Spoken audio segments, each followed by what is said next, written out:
ಹರೇ ಕೃಷ್ಣ. ನಾವು ಸಂಪೂರ್ಣ ಭಗವದ್ಗೀತೆಯ ಈ ಸರಣಿಯನ್ನು ಪ್ರಾರಂಭ ಮಾಡಿದ್ದೀವಿ. ಮೊದಲನೇ ಅಧ್ಯಾಯ ನಾವು ಸಂಪೂರ್ಣವಾಗಿದ್ದೀವಿ. ಇವತ್ತು ನಾವು ಎರಡನೆಯ ಅಧ್ಯಾಯ, ಭಗವದ್ಗೀತೆ ಎರಡನೇ ಅಧ್ಯಾಯ, ಗೀತಾ ಸಾರ ಸಂಗ್ರಹ ಅಂತಾನೆ ಹೇಳ್ತಾರೆ. ಇಲ್ಲ, ಕುರುಕ್ಷೇತ್ರ ಸಂಪೂರ್ಣ ಸೇನೆಯ ಸೇನಾವಲೋಕನ, ಅದು ಮೊದಲನೇ ಅಧ್ಯಾಯದಲ್ಲಾಗಿತ್ತು.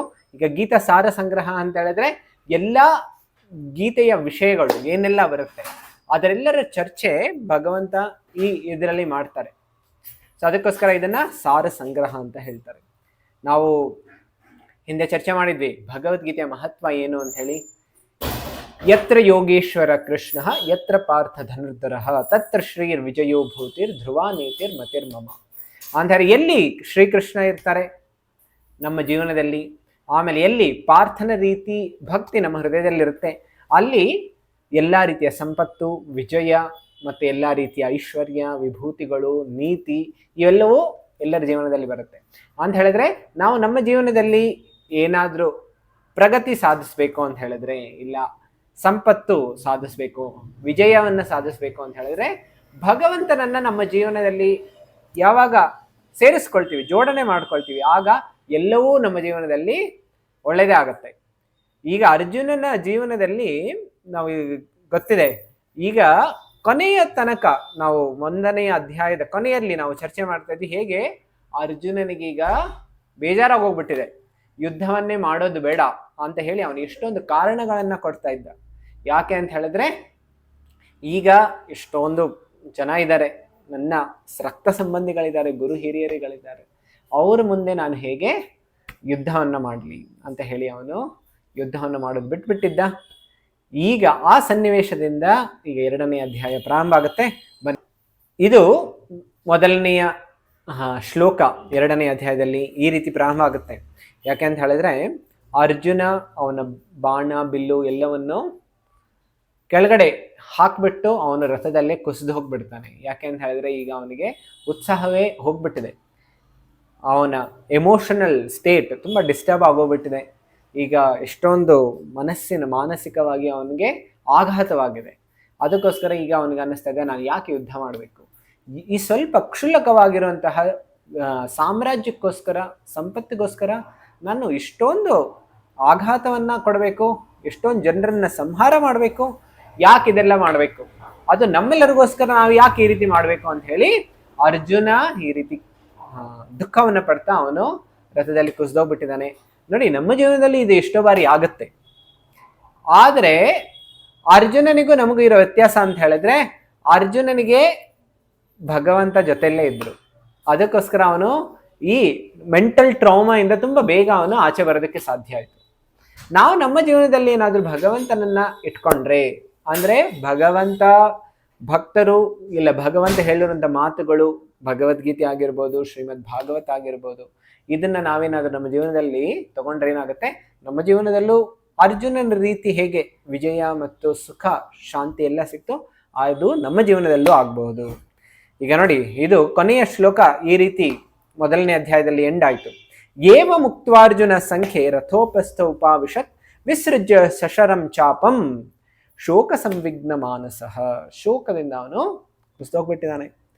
ಈಗ ನೋಡಿ, ಇಲ್ಲಿ ಹೇಳ್ತಾ ಇದ್ದಾರೆ, ಮೊದಲನೇ ಅಧ್ಯಾಯ ಮತ್ತು ಇದರಲ್ಲಿ ಏನು ಕನೆಕ್ಟಿಂಗ್ ಲಿಂಕ್ ಅಂತ ಹೇಳಿದ್ರೆ, ಸಂಜಯ ಹೇಳಿದ್ರು ಈ ಸ್ಥಿತಿನಲ್ಲಿ, ಈ ಮಾನಸಿಕ ಸ್ಥಿತಿಯನ್ನ ನೋಡಿದ ತಕ್ಷಣ ಧೃತರಾಷ್ಟ್ರನಿಗೆ ಸ್ವಲ್ಪ ಹುಮ್ಮಸ್ಸು ಬಂತು.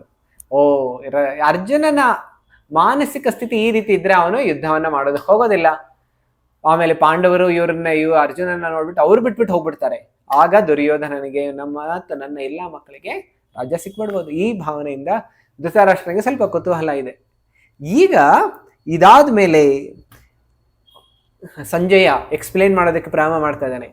ಯಾಕೆ ಅಂತ ಹೇಳಿದ್ರೆ, ಅರ್ಜುನ ಜೊತೆ ಕೃಷ್ಣ ಇದ್ದಾರೆ, ಅದಕ್ಕೋಸ್ಕರ ಅರ್ಜುನನು ಇದು ತಾತ್ಕಾಲಿಕವಾಗಿ ಈ ರೀತಿ ಇದ್ದಾನೆ, ಆದ್ರೆ ಅವನು ತುಂಬಾ ಬೇಗ ಇದರಿಂದ ಆಚೆ ಬರೋದಕ್ಕೆ ಸಾಧ್ಯ ಆಗುತ್ತೆ. ಅದಕ್ಕೋಸ್ಕರ ಹೇಳ್ತಾರೆ, ನಾವು ನಮ್ಮ ಜೀವನದಲ್ಲಿ ಯಾವಾಗ ಓಡ್ತಾ ಇರ್ತೀವಿ ಅದನ್ನ ರೇಸ್ ಅಂತ ಹೇಳ್ತಾರೆ. ಯಾವಾಗ ಭಗವಂತನ ಜೋಡಿಸಿದ್ರೆ ಏನಾಗುತ್ತೆ, G+ ರೇಸ್, ಗ್ರೇಸ್. ಯಾವಾಗ ನಮ್ಮ ಜೀವನದಲ್ಲಿ ಭಗವಂತನ ಕೃಪೆ ಬರುತ್ತೆ, ಆಮೇಲೆ ಆ G ಅಂದ್ರೆ ಗಾಡ್, ಅವ್ರನ್ನ ಯಾವಾಗ ನಮ್ಮ ಜೀವನದಲ್ಲಿ ಬರುತ್ತೆ, ಆಗ ಅದು ರೇಸ್ ಏನಿರುತ್ತೆ ಅದು ಸಾಮಾನ್ಯ ರೇಸ್ ಆಗೋದಿಲ್ಲ. ಅದು ಭಗವಂತನ ಕೃಪೆಯಿಂದ ನಾವು ಆ ತುಂಬಾ ದುಃಖಮಯ ಪರಿಸ್ಥಿತಿಯನ್ನು ತುಂಬಾ ಸುಲಭವಾಗಿ ಹಾದಿ ಹೋಗೋದಕ್ಕೆ ಸಾಧ್ಯ ಆಗುತ್ತೆ. ಆಮೇಲೆ ಅದಕ್ಕೋಸ್ಕರ ಹೇಳ್ತಾ ಇದ್ದಾರೆ, ಇದನ್ನ ಸಂಪೂರ್ಣ ಭಗವದ್ಗೀತೆಯ ಈ 2ನೇ ಅಧ್ಯಾಯ ಇದೆಯಲ್ಲ, ಎಲ್ಲಾ ಭಗವದ್ಗೀತೆ ಎಲ್ಲಾ ವಿಷಯಗಳನ್ನ 2ನೇ ಅಧ್ಯಾಯದಲ್ಲಿ ತುಂಬಾ ಸಂಕ್ಷಿಪ್ತವಾಗಿ ಎಲ್ಲಾ ವಿಷಯದ ಚರ್ಚೆ ವಿವರಣೆ ಸ್ವಲ್ಪ ಸ್ವಲ್ಪ ಮಟ್ಟಿಗೆ ಭಗವಂತ ಮಾಡಿದ್ದಾರೆ. ಅದಕ್ಕೋಸ್ಕರ ಇದನ್ನ ಸಾರ ಸಂಗ್ರಹ ಅಂತ ಹೇಳ್ತಾರೆ. ಇದನ್ನ ನಾವು 4 ವಿಷಯಗಳ ಚರ್ಚೆಯನ್ನ ನಾವು 2ನೇ ಅಧ್ಯಾಯದಲ್ಲಿ ಮಾಡೋಣ. ಇದನ್ನ ಸಣ್ಣ ಆಕ್ರೋನಿಮ್ ಅಲ್ಲಿ ಏನಂತ ಹೇಳ್ಬೋದು ಅಂದ್ರೆ ಗೀತಾ. ಜಿ ಅಂತ ಹೇಳಿದ್ರೆ ಸ್ಪಿರಿಚುವಲ್ ಗೈಡ್, ಗುರು ನಮ್ಮ ಜೀವನದಲ್ಲಿ ಇರಬೇಕು ಅಂತ ಹೇಳಿ. 2ನೇದು ಐ ಅಂತ ಹೇಳಿದ್ರೆ ಐಡೆಂಟಿಟಿ, ನಮ್ಮ ಗುರುತು ಏನು, ಆಧ್ಯಾತ್ಮಿಕ ಗುರುತು ಏನು, ಅದನ್ನ ನಾವು ಚರ್ಚೆ ಮಾಡೋಣ. ಇವತ್ತು ಈ 2 ವಿಷಯಗಳ ಚರ್ಚೆ ಮಾಡೋಣ. ಆಮೇಲೆ ನೆಕ್ಸ್ಟ್ ಟಿ ಅಂತ ಹೇಳಿದ್ರೆ 2 ಡ್ಯೂಟೀಸ್, 2 ರೀತಿಯ ಡ್ಯೂಟೀಸ್ ನಮ್ಮ ಜೀವನದಲ್ಲೆಲ್ಲ ಇರುತ್ತೆ. ಒಂದು ಮೆಟೀರಿಯಲ್ ಡ್ಯೂಟಿ, ಮತ್ತೊಂದು ಸ್ಪಿರಿಚುವಲ್ ಡ್ಯೂಟಿ. ಅದರ ಬಗ್ಗೆ ಇನ್ನು ಆಳವಾಗಿ ನಾವು ಚರ್ಚೆ ಮಾಡೋಣ. ಅದಾದ್ಮೇಲೆ ಎ ಅಂತ ಹೇಳಿದ್ರೆ ಆತ್ಮಾರಾಮ. ಅಂತ ಹೇಳಿದ್ರೆ ಯಾವಾಗಲೂ ನಾವು ಹೇಗೆ ಆರಾಮಾಗಿರೋದು, ಎಲ್ಲರಿಗೂ ಆತ್ಮಾರಾಮ ಅಂತ ಹೇಳಿದ್ರೆ ತುಂಬಾ ಖುಷಿ ಆಗುತ್ತೆ, ಯಾವಾಗಲೂ ಆರಾಮಾಗಿ ಎದ್ದೇಳೋದು ಅಂತ. ಆದ್ರೆ ಇದು ನಾವು ಭೌತಿಕ ಜಗತ್ತಿನಲ್ಲಿ ಕೆಲಸ ಮಾಡ್ತಾ ಇದ್ರು, ಎಷ್ಟೊಂದು ಕರ್ತವ್ಯಗಳನ್ನು ನಿಭಾಯಿಸ್ತಾ ಇದ್ರು, ಹೇಗೆ ಮನಸ್ಸಿನ ಆಂತರಿಕವಾಗಿ ನಾವು ಯಾವಾಗಲೂ ಹೇಗೆ ಆರಾಮಾಗಿರುವಂಥದ್ದು. ಆತ್ಮಾರಾಮ ಅಂದ್ರೆ ಸ್ವಯಂ ಆತ್ಮದಲ್ಲಿ ಅವರು ಯಾವಾಗಲೂ ರಮಣ ಮಾಡ್ತಾ ಇರೋರು. ಇದೆಲ್ಲವನ್ನು ನಾವು 2ನೇ ಅಧ್ಯಾಯದಲ್ಲಿ ಚರ್ಚೆ ಮಾಡೋಣ. ಮೊದಲನೇದು, ಹೇಗೆ ನಮ್ಮ ಜೀವನದಲ್ಲಿ ಗುರುವಿನ ಮಾರ್ಗದರ್ಶನ ತುಂಬಾ ಅಗತ್ಯವಾಗಿದೆ, ಅದನ್ನ ನಾವು ಚರ್ಚೆ ಮಾಡೋಣ. ಇದು ಅರ್ಜುನನ ಸ್ಥಿತಿ ಈ ರೀತಿ ಇದೆ. ಈಗ ಅರ್ಜುನ ಹೇಳ್ತಾ ಇದ್ದಾನೆ ನೋಡಿ, ಭಗವಂತ ಅರ್ಜುನನ ಈ ಸಂಪೂರ್ಣವಾಗಿರುವಂತಹ ಸ್ಥಿತಿಯನ್ನ ನೋಡ್ಬಿಟ್ಟು ಕೃಷ್ಣನಿಗೆ ತುಂಬಾ ಬೇಜಾರಾಗ್ಬಿಡುತ್ತೆ. ನಾನು ಕೆಲವು ನಿಮಗೆ ಶ್ಲೋಕಗಳನ್ನ ತೋರಿಸ್ತೀನಿ, ಯಾಕೆಂತಾರೆ ಪ್ರಭುಪಾದರು ತುಂಬಾ ಮುಖ್ಯವಾಗಿ ಕೆಲವು ಶ್ಲೋಕಗಳ ಚರ್ಚೆಯನ್ನ ಮಾಡ್ತಾ ಇದ್ದಾರೆ. ನಾನು ಅದನ್ನ ತಮ್ಮೆಲ್ಲರಿಗೂ ತೋರಿಸ್ಬೇಕು ಅಂತ ಇದ್ದೀನಿ. ಇಲ್ಲಿ ಮೊದಲನೆಯ ಶ್ಲೋಕ, ಯಾರಾದ್ರೂ ಭಗವದ್ಗೀತೆ ಇದ್ರೆ ನೀವು ರೆಫರ್ ಮಾಡ್ಬೋದು. ಮೊದಲನೆಯ ಶ್ಲೋಕ ಈ ರೀತಿ ಬರುತ್ತೆ. ಸಂಜಯ ಉವಾಚ ತಂ ತಥಾ ಕೃಪಯಾವಿಷ್ಟಂ ಅಶ್ರುಪೂರ್ಣಾಕುಲೇಕ್ಷಣಂ ವಿಷೀದಂತಂ ಇದಂ ವಾಕ್ಯಂ ಉವಾಚ ಮಧುಸೂದನಃ. ಇದರಲ್ಲಿ ಹೇಳ್ತಾರೆ, ಸಂಜಯ ಹೇಳ್ತಾ ಇದ್ದಾನೆ, ಕರುಣೆಯಿಂದ ಏನಾಗ್ತಾ ಇದೆ, ಅವನ ಮನಸ್ಸು ತುಂಬಾ ವಿಷಣ್ಣ ಮನಸ್ಕನಾಗಿ ಕಂಬನಿ ತುಂಬಿದ ಅರ್ಜುನನ ನೋಡಿ ಮಧುಸೂದನನಾದ ಕೃಷ್ಣನು ಹೀಗೆ ಹೇಳಿದನು. ಕೃಷ್ಣ ಹೇಳ್ತಾ ಇದ್ದಾನೆ, ತಂ ತಥಾ ಕೃಪಯಾವಿಷ್ಟಂ, ಅವನ ಹೃದಯದಲ್ಲಿ ತುಂಬಾ ಕೃಪೆಯಾಗಿದೆ. ಅದಾದ್ಮೇಲೆ ಅದಷ್ಟೇ ಅಲ್ಲ, ಕಣ್ಣೀರು ಹರಿದು ಬರ್ತಾ ಇದೆ. ವಿಷೀದಂತಂ ಇದಂ ವಾಕ್ಯಂ ಉವಾಚ ಮಧುಸೂದನಃ ಅಂತ ಹೇಳಿದ್ರೆ, ಇಲ್ಲಿ ಕರೆಂಟ್ ಪವರ್ ಹೋಗಿದೆ. ಈಗ ಹೇಳ್ತಾ ಇದ್ದಾರೆ, ಈಗ ಅರ್ಜುನ ತುಂಬಾ ಕುಸಿದೋಗ್ಬಿಟ್ಟಿದ್ದಾನೆ.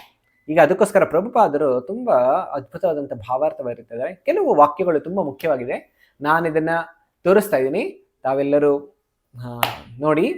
ಹೇಳ್ತಾ ಇದ್ದಾರೆ, ಲೌಕಿಕ ಅನುಕಂಪ, ದುಃಖ ಮತ್ತು ಕಂಬನಿ ಇವೆಲ್ಲ ಆತ್ಮದ ಬಗ್ಗೆ ಅಜ್ಞಾನದ ಲಕ್ಷಣಗಳು.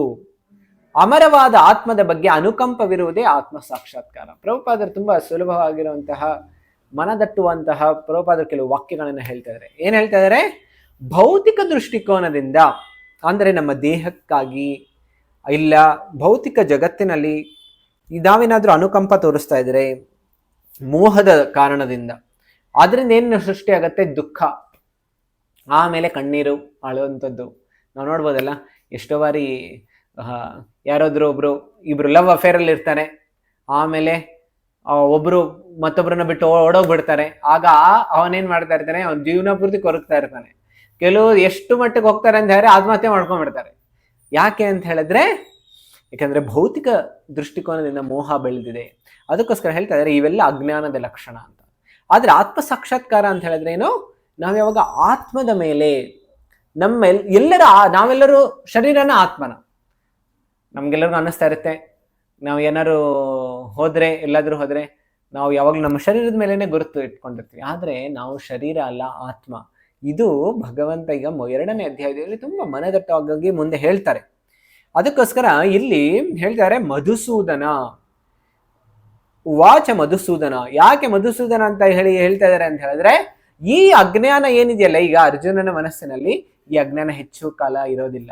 ಈ ಅಜ್ಞಾನ ತುಂಬಾ ಬೇಗನೆ, ಕೃಷ್ಣ ಹೇಗೆ ಮಧು ರಾಕ್ಷಸನ್ನ ಕೊಂದ್ಬಿಟ್ಟ, ಅದೇ ರೀತಿ ಕೃಷ್ಣನು ಏನ್ ಮಾಡ್ತಾನೆ, ಅರ್ಜುನನ ಈ ದುಃಖದಲ್ಲಿ ಅಜ್ಞಾನವನ್ನ ಭಗವಂತ ತುಂಬಾ ಬೇಗನೆ ಅವನು ತೆಗೆದುಹಾಕ್ಬಿಡ್ತಾನೆ. ಅದಕ್ಕೋಸ್ಕರ ಹೇಳ್ತಾರೆ, ನಾವ್ ಯಾರಿಗಾದ್ರೂ ಕರುಣೆ ತೋರಿಸ್ಬೇಕು ಅಂತ ಹೇಳಿದ್ರೆ, ಕರುಣೆ ಬರೀ ಬಾಹ್ಯ ಶರೀರದ ಮೇಲೆ ತೋರಿಸೋದಷ್ಟೇ ಅಲ್ಲ. ಈಗ ನೋಡಿ, ಯಾರಾದ್ರೂ ಒಂದು ಸಣ್ಣ ಉದಾಹರಣೆ ನಿಮ್ಗೆಲ್ಲರಿಗೂ ಕೊಡ್ತೇನೆ. ಈಗ ಯಾರಾದ್ರೂ ತುಂಬಾ ಧನಿಕ ವ್ಯಕ್ತಿ, ಶ್ರೀಮಂತ ವ್ಯಕ್ತಿ, ಅವನ ಸಣ್ಣ ಒಬ್ಬ ಮಗ, ಅವನು ಎಲ್ಲೋ ಜಾತ್ರೆನಲ್ಲಿ ಅವನು ಕಳೆದೋಗ್ಬಿಟ್ಟ ಅಂತ ಹೇಳ್ಕೊಳ್ಳಿ.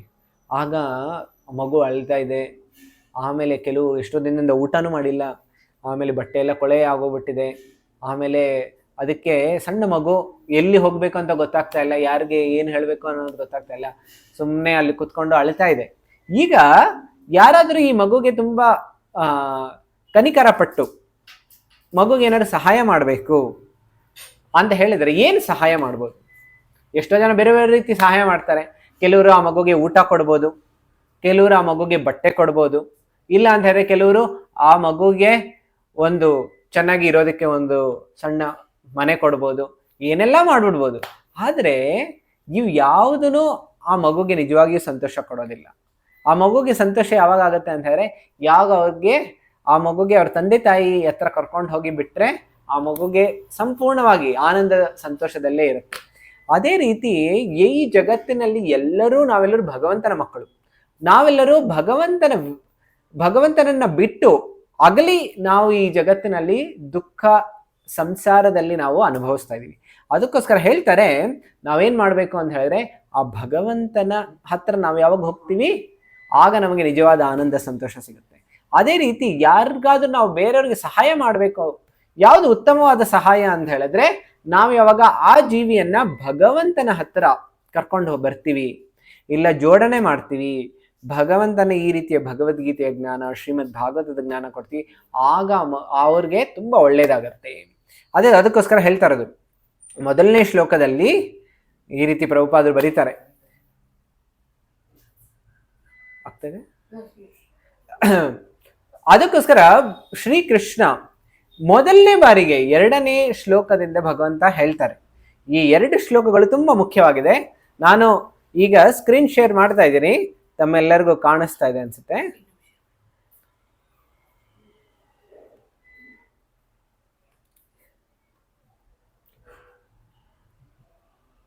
ತಮ್ಗೆಲ್ಲರಿಗೂ ಈಗ ಕಾಣಿಸ್ತಾ ಇದೆ ಅಂದ್ಕೊಳ್ತೀನಿ.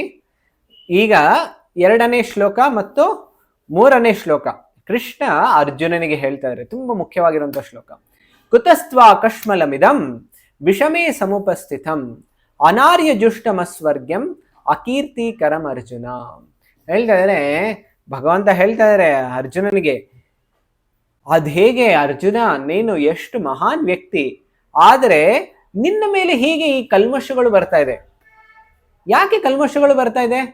ಯಾಕೆ ಅಂತ ಹೇಳಿದ್ರೆ, ಅರ್ಜುನನ ಎಷ್ಟು ದುಃಖ ಮತ್ತು ಶೋಕದಿಂದ ಅವನು ಒಳಗಾಗಿದ್ದಾನೆ. ಇದು ಯಾರೊಬ್ಬ ಬುದ್ಧಿವಂತ ವ್ಯಕ್ತಿ, ಯಾರು ಆಧ್ಯಾತ್ಮಿಕದಲ್ಲಿ ಪರಿಣಿತನಾಗಿದ್ದಾನೆ, ತುಂಬಾ ಪ್ರಗತಿಯನ್ನು ಹೊಂದಿದ್ದಾನೆ, ಅವನು ಸಾಮಾನ್ಯವಾಗಿ ಈ ರೀತಿ ಶೋಕ ಮಾಡೋದಿಲ್ಲ ಯಾವಾಗ್ಲೂ.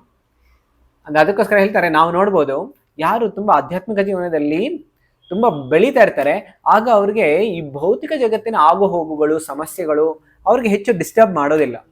ನಾವು ನೋಡ್ಬೋದು, ಯಾವ್ದಾದ್ರು ದಿನ ನಾವು ಆಧ್ಯಾತ್ಮಿಕವಾಗಿ ಹೆಚ್ಚು ಜಪ ಮಾಡಿ ಭಗವದ್ಗೀತೆಯನ್ನು ಓದಿ, ಆಗ ಎಷ್ಟೊಂದು ಸಮಸ್ಯೆಗಳು ಬರ್ಬೋದು, ಆದ್ರೆ ಅದು ನಮ್ಮನ್ನ ಡಿಸ್ಟರ್ಬ್ ಮಾಡೋದಿಲ್ಲ.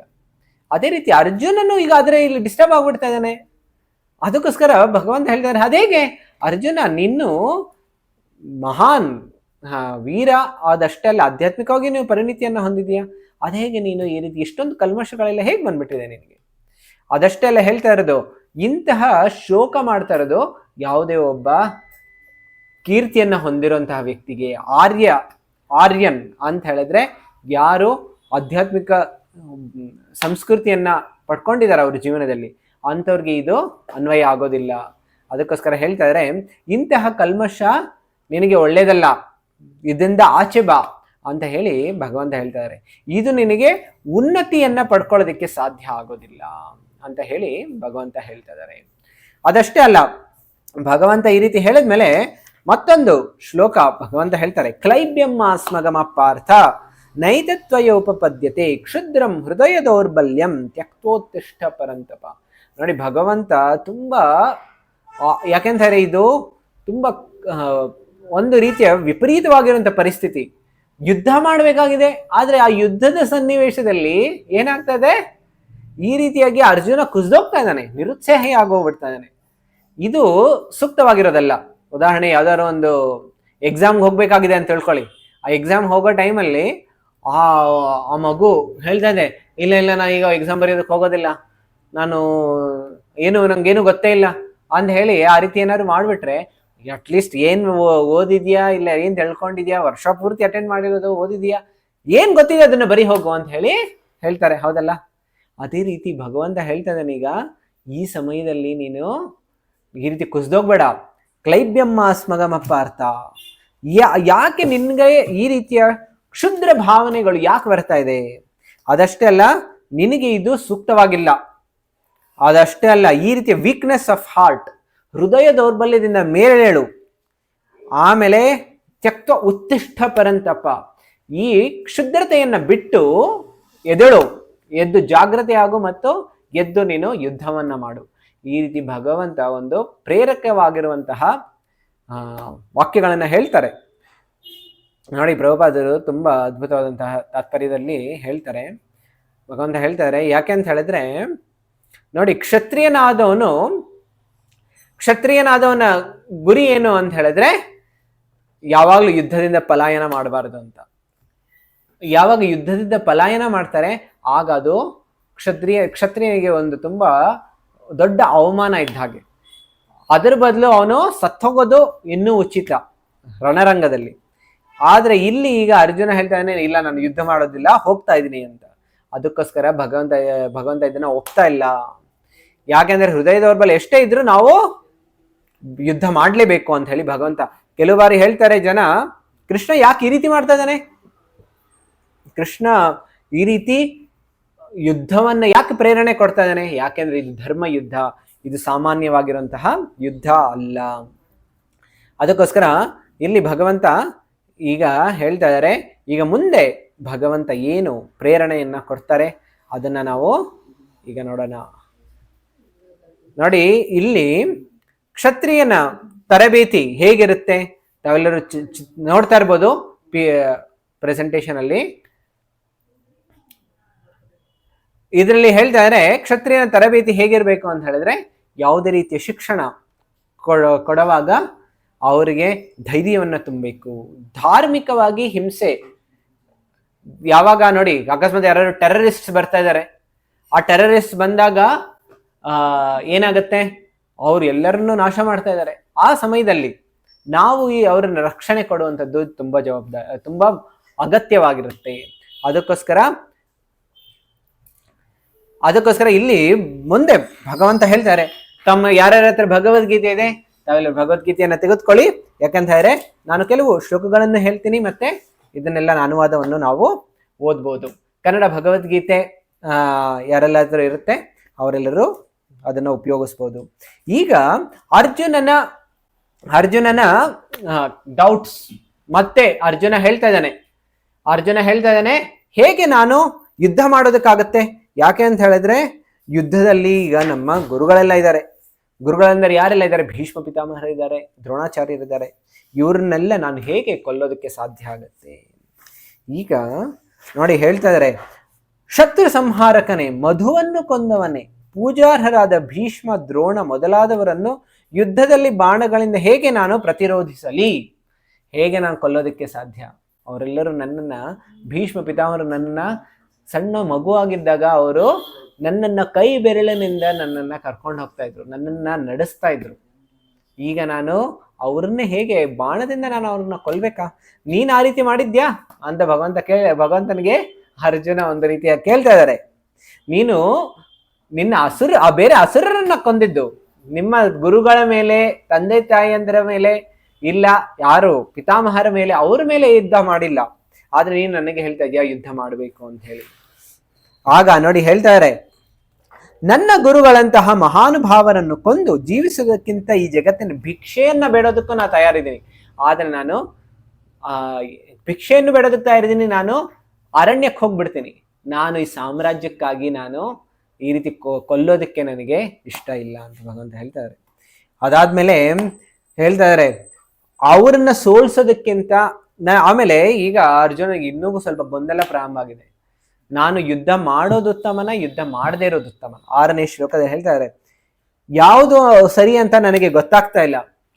ನೋಡಿ, ಕೆಲವು ಬಾರಿ ನಮಗೆ ನಮ್ಮ ಹಿಂದೆ ನಾವು ಕೇಳಿರುವಂಥ ಜ್ಞಾನ ಇದೆ ನಮಗೆ, ಆದರೆ ನಮಗೆ ಕೆಲವು ಬಾರಿ ಆ ಸಮಯದಲ್ಲಿ ಏನ್ ಮಾಡಬೇಕು ಸರಿಯಾಗಿ ಅಂತ ಹೇಳಿ ನಮಗೆ ದಿಕ್ಕು ತೋಚೋದಿಲ್ಲ. ಯಾವುದೋ ಧರ್ಮ ಸಂಕಟದಲ್ಲಿ ಇರ್ತೀವಿ ನಾವು. ಆ ಧರ್ಮ ಸಂಕಟದಲ್ಲಿ ನಾವು ನಮ್ಮ ಜ್ಞಾನದಿಂದಾನೇ ನಾವು ಆಚೆ ಬರೋದಕ್ಕೆ ಸಾಧ್ಯ ಇಲ್ಲ. ಅದಕ್ಕೋಸ್ಕರ ಹೇಳ್ತಾ ಇದ್ದಾರೆ, ಗುರುವಿನ ಅವಶ್ಯಕತೆ ತುಂಬಾ ಮುಖ್ಯ. ಯಾವಾಗ ನಮ್ಮ ಜೀವನದಲ್ಲಿ ಧರ್ಮ ಸಂಕಟ ಬರುತ್ತೆ, ಆಗ ಗುರುಗಳ ಸಾನ್ನಿಧ್ಯ ಇದ್ರೆ ನಾವು ಗುರುಗಳಿಂದ ನಾವು ತಿಳ್ಕೊಳ್ಬಹುದು ಏನ್ ಮಾಡ್ಬೇಕು, ಏನ್ ಮಾಡಬಾರ್ದು, ಈ ಸನ್ನಿವೇಶದಲ್ಲಿ ನಾನು ಹೇಗೆ ನಾನು ಈ ಸನ್ನಿವೇಶದಲ್ಲಿ ನಾನು ಏನ್ ಮಾಡ್ಬೇಕು ಅಂತ ಹೇಳಿ ನಮಗೆ ಗೊತ್ತಾಗುತ್ತೆ. ಅದಕ್ಕೋಸ್ಕರ ಇಲ್ಲಿ ಹೇಳ್ತಾ ಇದಾರೆ, ಅರ್ಜುನ ಈಗ ಏನ್ ಮಾಡ್ದ, ಅವನೀಗ ತುಂಬಾ ದುಃಖ ಸಂತೃಪ್ತನಾಗಿ ಈಗ ಗುರುಗಳ ಹತ್ರ ಹೋಗ್ತಾ ಇದಾರೆ. ಯಾರು ಗುರುಗಳು ಅಂತಾರೆ? ಸ್ವಯಂ ಕೃಷ್ಣನೇ ಇದ್ದಾರೆ.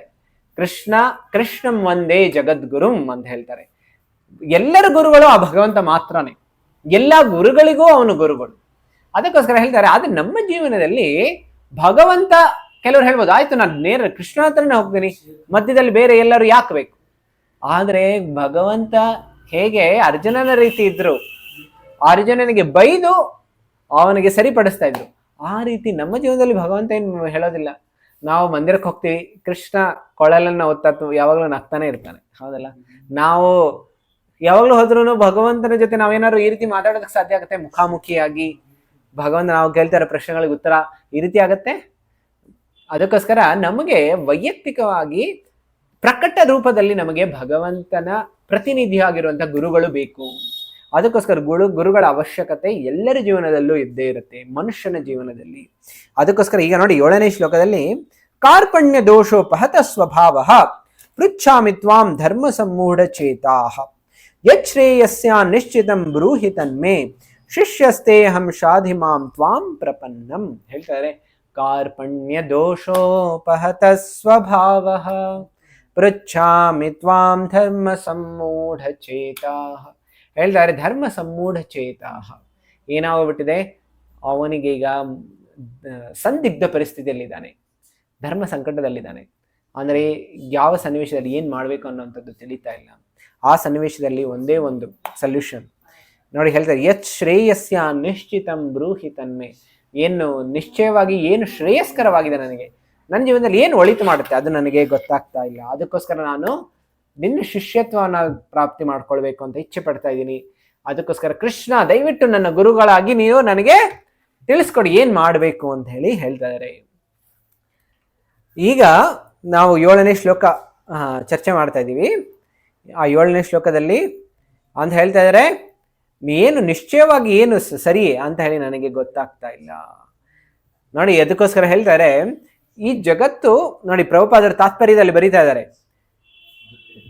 ಈ ಜಗತ್ತು ನಾವು ಪ್ರತಿದಿನ ಮಂಗಳಾರತಿನಲ್ಲಿ ಹಾಡ್ತೀವಿ, ಸಂಸಾರದಾವಾ ನಲಲಿಢಲೋಕ ತ್ರಾಣಾಯ ಕಾರುಣ್ಯ ಘನಾಘನಾತ್ವಂ ಪ್ರಾಪ್ತಸ್ಯ ಕಲ್ಯಾಣ ಗುಣಾರ್ಣವಸ್ಯ ವಂದೇ ಗುರೋ ಶ್ರೀ ಚರಣಾರವಿಂದ. ಹೇಳ್ತಾ ಇದ್ದಾರೆ, ಈ ಸಂಪೂರ್ಣ ಸಂಸಾರ ಹೇಗಿದೆ ಅಂತ ಹೇಳಿದ್ರೆ ದಾವಾನಲ, ಕಾಡ್ಗಿಚ್ಚಿದ್ದ ಹಾಗೆ. ಕಾಡ್ಗಿಚ್ಚು ಏನಾಗುತ್ತೆ, ತಕ್ಷಣ ಅಚಾನಕ್ಕಾಗಿ ಆಕಸ್ಮಿಕವಾಗಿ ಒಂದು ಬೆಂಕಿ ಪ್ರಾರಂಭ ಆಗೋಗ್ಬಿಡುತ್ತೆ. ಯಾರಾದ್ರೂ ಅಲ್ಲೋಗಿ ಬೆಂಕಿ ಪಟ್ನ ಹಾಕಿ ಅಲ್ಲೇನಾದ್ರು ಬೆಂಕಿ ಹಾಕ್ತಾರೆ? ಯಾರು ಹಾಕೋದಿಲ್ಲ. ಆದ್ರೆ ಘರ್ಷಣೆಯಿಂದ, ವಾಯುವಿನ ಬಿರುಗಾಳಿಯಿಂದ ಒಂದು ಮರ ಮತ್ತೊಂದು ಮರಕ್ಕೆ ಘರ್ಷಣೆಯಾಗಿ ಏನಾಗುತ್ತೆ, ಅಲ್ಲಿ ತಕ್ಷಣ ಬಿರುಗಾಳಿ, ಅಲ್ಲಿ ತಕ್ಷಣ ಬೆಂಕಿ ಪ್ರಾರಂಭ ಆಗುತ್ತೆ. ಆಮೇಲೆ ಎಲ್ಲ ಮರಗಳು ತಂತಾನೆ ಒಂದಾದ್ಮೇಲೆ ಒಂದು ಮತ್ತೊಂದು ಈ ರೀತಿ ಸಂಪೂರ್ಣ ಅರಣ್ಯಗಳೇ ಕೆಲವು ಬಾರಿ ಈ ರೀತಿ ಕಾಡ್ಗಿಚ್ಚಿನಿಂದ ಎಲ್ಲ ಭಸ್ಮ ಆಗೋಗ್ಬಿಡುತ್ತೆ. ಅದೇ ರೀತಿ ಹೇಗೆ ಅದನ್ನು ಯಾರು ಬೇಕು ಅಂತ ಹಾಕಿಲ್ಲ, ಆದರೆ ಆಕಸ್ಮಿಕವಾಗಿ ಶುರು ಆಗೋಯ್ತು. ಅದೇ ರೀತಿ ಜಗತ್ತಿನಲ್ಲೂ ಅಷ್ಟೇ ಆಕಸ್ಮಿಕವಾಗಿ ಎಷ್ಟೊಂದು ತೊಂದರೆಗಳು ಬಂದ್ಬಿಡುತ್ತೆ. ಕೆಲವು ಬಾರಿ ಬೇಕು ಅಂತ ಆಗಿರೋದಿಲ್ಲ, ಆದ್ರೆ ಆಕಸ್ಮಿಕವಾಗಿ ಆಗೋಗ್ಬಿಟ್ಟಿರುತ್ತೆ. ಈಗ ನೋಡಿ, ಅಹಮದಾಬಾದ್ ಪ್ಲೇನ್ ಹೇಗೆ ಕ್ರ್ಯಾಶ್ ಆಗೋಯ್ತು, ಯಾರು ಮಾಡಬೇಕು ಅಂತ ಮಾಡಿಲ್ಲ, ಆದರೂ ಆಕಸ್ಮಿಕವಾಗಿ ಆ ರೀತಿ ಆಗೋಗ್ಬಿಡುತ್ತೆ. ಅದೇ ರೀತಿ ಅದಕ್ಕೋಸ್ಕರ ಹೇಳ್ತಾರೆ, ಈ ಸಂಸಾರದಲ್ಲಿ ಯಾವಾಗಲೂ ಈ ರೀತಿ ಮೇಲೆ ಕೆಳಗಡೆ ಹೋಗುವಂಥದ್ದು, ಆಕ್ಸಿಡೆಂಟ್ಸ್ ಇಲ್ಲ ಅನಾಹುತಗಳು, ಆಘಾತಗಳು, ಅಪಘಾತ ಈ ರೀತಿ ಯಾವಾಗಲೂ ಆಗ್ತಾನೆ ಇರುತ್ತೆ. ಅದಕ್ಕೋಸ್ಕರ ಹೇಳ್ತಾರೆ, ನಾವು ಯಾವಾಗಲೂ ಭಗವಂತನ ಆಶ್ರಯ ಮತ್ತು ಭಗವಂತನ ಪ್ರತಿನಿಧಿ ಆಗಿರುವಂಥ ಗುರುವಿನ ಆಶ್ರಯ ತಗೊಳ್ಳೋದು ತುಂಬ ಮುಖ್ಯ.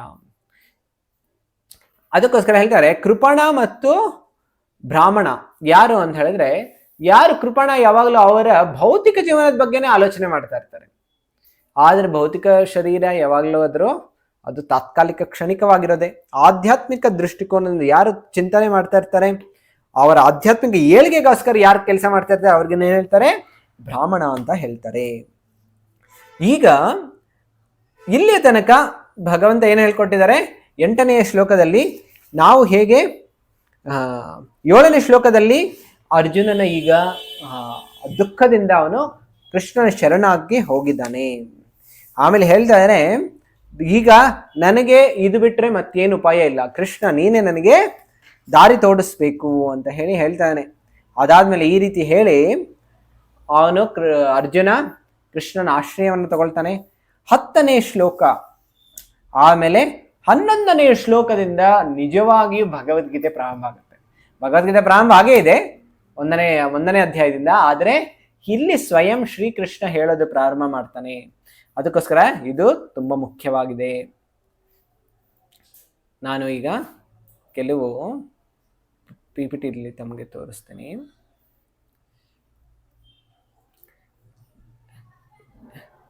ಈಗ ತಾವೆಲ್ಲರೂ ಒಂದು ಸ್ಕ್ರೀನ್ ಕಾಣಿಸ್ತಾ ಇರ್ಬೋದು ಅನ್ಸುತ್ತೆ ತಮ್ಮೆಲ್ಲರಿಗೂ.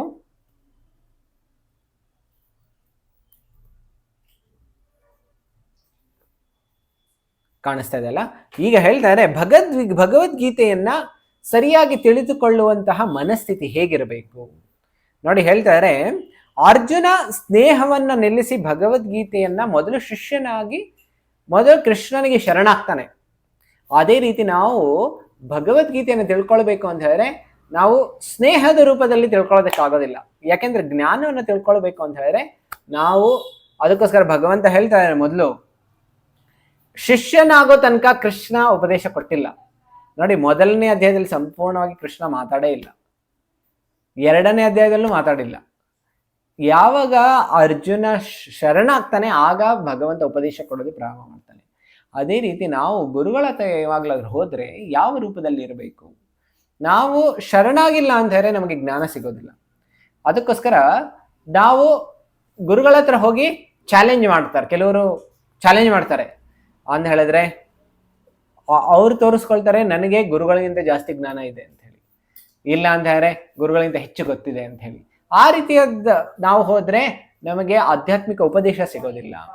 ಅದಕ್ಕೋಸ್ಕರ ಹೇಳ್ತಾರೆ, ಈಗ ನೋಡಿ, ಏನಾದರೂ ಮನೆಯಲ್ಲಿ ಎಷ್ಟೊಂದು ನಳಗಳಲ್ಲಿ ನೀರು ಬರಬೇಕು ಅಂದ್ರೆ ಏನ್ ಮಾಡ್ಬೇಕು, ನಾವು ಟ್ಯಾಂಕನ್ನ ಮೇಲೆ ಟೆರೇಸ್ ಮೇಲೆ ಇಡಬೇಕು. ಆಮೇಲೆ ಎಲ್ಲಾ ನಳಗಳಲ್ಲಿ ತುಂಬಾ ಸುಲಭವಾಗಿ ನೀರು ಬರುತ್ತೆ. ಅದೇ ಟ್ಯಾಂಕನ್ನ ಕೆಳಗಡೆ ಇಟ್ಬಿಟ್ರೆ ಏನಾಗುತ್ತೆ, ಆಗ ನೀರು ಬರೋದಿಲ್ಲ. ಅದೇ ರೀತಿ ಯಾವಾಗಲೂ ನಾವು ನಮ್ರರಾಗಿ ಇದ್ರೆ ಆಗ ಜ್ಞಾನ ಮೇಲಿಂದ ಕೆಳಗಡೆ ಹರಿಯುತ್ತೆ. ಅದೇ ಹೇಗೆ ನೀರು ಮೇಲಿಂದ ಕೆಳಗಡೆ ಹರಿಯುತ್ತೆ, ಅದೇ ರೀತಿ ಜ್ಞಾನವೂ ಅಷ್ಟೇ. ನಾವು ಯಾವಾಗ ನಮ್ರರಾಗಿರ್ತೀವಿ ಆಗ ಜ್ಞಾನ ಸಂತಾನ ನಮ್ಮ ಜೀವನದಲ್ಲಿ ಹರಿಯುತ್ತೆ. ಅದಕ್ಕೋಸ್ಕರ ಅರ್ಜುನ ಈಗ ಕೃಷ್ಣನ ಆಶ್ರಯವನ್ನ ಪಡ್ಕೊಂಡಿದ್ದಾನೆ. ನೋಡಿ, ಹೇಳ್ತಾರೆ, ನಾವು ದೇವರಿಂದ ದೂರವಾದಾಗ ನಾವು ನೋವುಗಳನ್ನು ಆಹ್ವಾನಿಸುತ್ತೇವೆ, ನಾವು ಅವನೊಂದಿಗೆ ಹೊಂದಾಣಿಕೆಯನ್ನು ಮಾಡಿದಾಗ ನಾವು ಸಂತೋಷವಾಗುತ್ತೇವೆ. ಈ ಜಗತ್ತಿನಲ್ಲಿ ಈಗ ಎಲ್ಲ ದುಃಖಗಳು ಬರ್ತಾ ಇದೆಯಲ್ಲ, ದುಃಖಕ್ಕೆ ಕಾರಣ ಒಂದೇ ಒಂದು ಅಂತ ಹೇಳಿದ್ರೆ ನಾವು ಭಗವಂತನ ವಿರುದ್ಧವಾಗಿ ಹೋಗ್ತಾ ಇದೀವಿ, ಪ್ರಕೃತಿಯ ನಿಯಮಗಳ ವಿರುದ್ಧವಾಗಿ ಹೋಗ್ತಾ ಇದೀವಿ. ಅದಕ್ಕೋಸ್ಕರ ನಾವು ಭಗವಂತನ ನಮ್ಮ ಆಸೆ ಮತ್ತು ಭಗವಂತನ ಆಸೆ ಎರಡು ಒಟ್ಟಿಗೆ ಇದ್ದಾಗ ನಾವು ನೋಡಿ, ಈ ಜಗತ್ತಿನ ಎಷ್ಟೊಂದು ಜನ ನರಳ್ತಾ ಇದ್ದಾರೆ. ಎಷ್ಟೊಂದು ನಿಯಮಗಳನ್ನ ಅವ್ರು ಭಂಗ ಮಾಡ್ತಾರೆ. ಕಾರಣ ಏನು ಅಂತ ಹೇಳಿದ್ರೆ ಭಗವಂತನ ವಿರುದ್ಧವಾಗಿ ಹೋಗುವಂಥದ್ದು. ಈಗ ಅದಕ್ಕೋಸ್ಕರ ತುಂಬಾ ಮುಖ್ಯವಾಗಿ ಭಗವಂತ ಕೆಲವು ಶ್ಲೋಕಗಳನ್ನ ಈಗ 11ನೇ ಶ್ಲೋಕದಿಂದ ಹೇಳ್ತಾರೆ. ನಾನು ಅದನ್ನ ಹೇಳ್ತೀನಿ. ತಾವೆಲ್ಲರೂ ಈ ಶ್ಲೋಕಗಳನ್ನ ನನ್ನ ಜೊತೆ ತಾವೆಲ್ಲರೂ ನೋಡ್ಬೋದು ಭಗವದ್ಗೀತೆಯಿಂದ, ಮತ್ತೆ ಇದನ್ನ ಹೇಳ್ಬೋದು. ಹೇಳ್ತಾ ಇದ್ರೆ, ಶ್ರೀ ಭಗವಾನುವಾಚ ಅಶೋಚ್ಯಾನನ್ವಶೋಚಸ್ತ್ವಂ ಪ್ರಜ್ಞಾವಾದಾಂಶ್ಚ ಭಾಷಸೆ ಗತಾಸೋ ನ ಗತಾಸೂಂಶ್ಚ ನಾನು ಶೋಚಂತಿ ಪಂಡಿತಾಃ.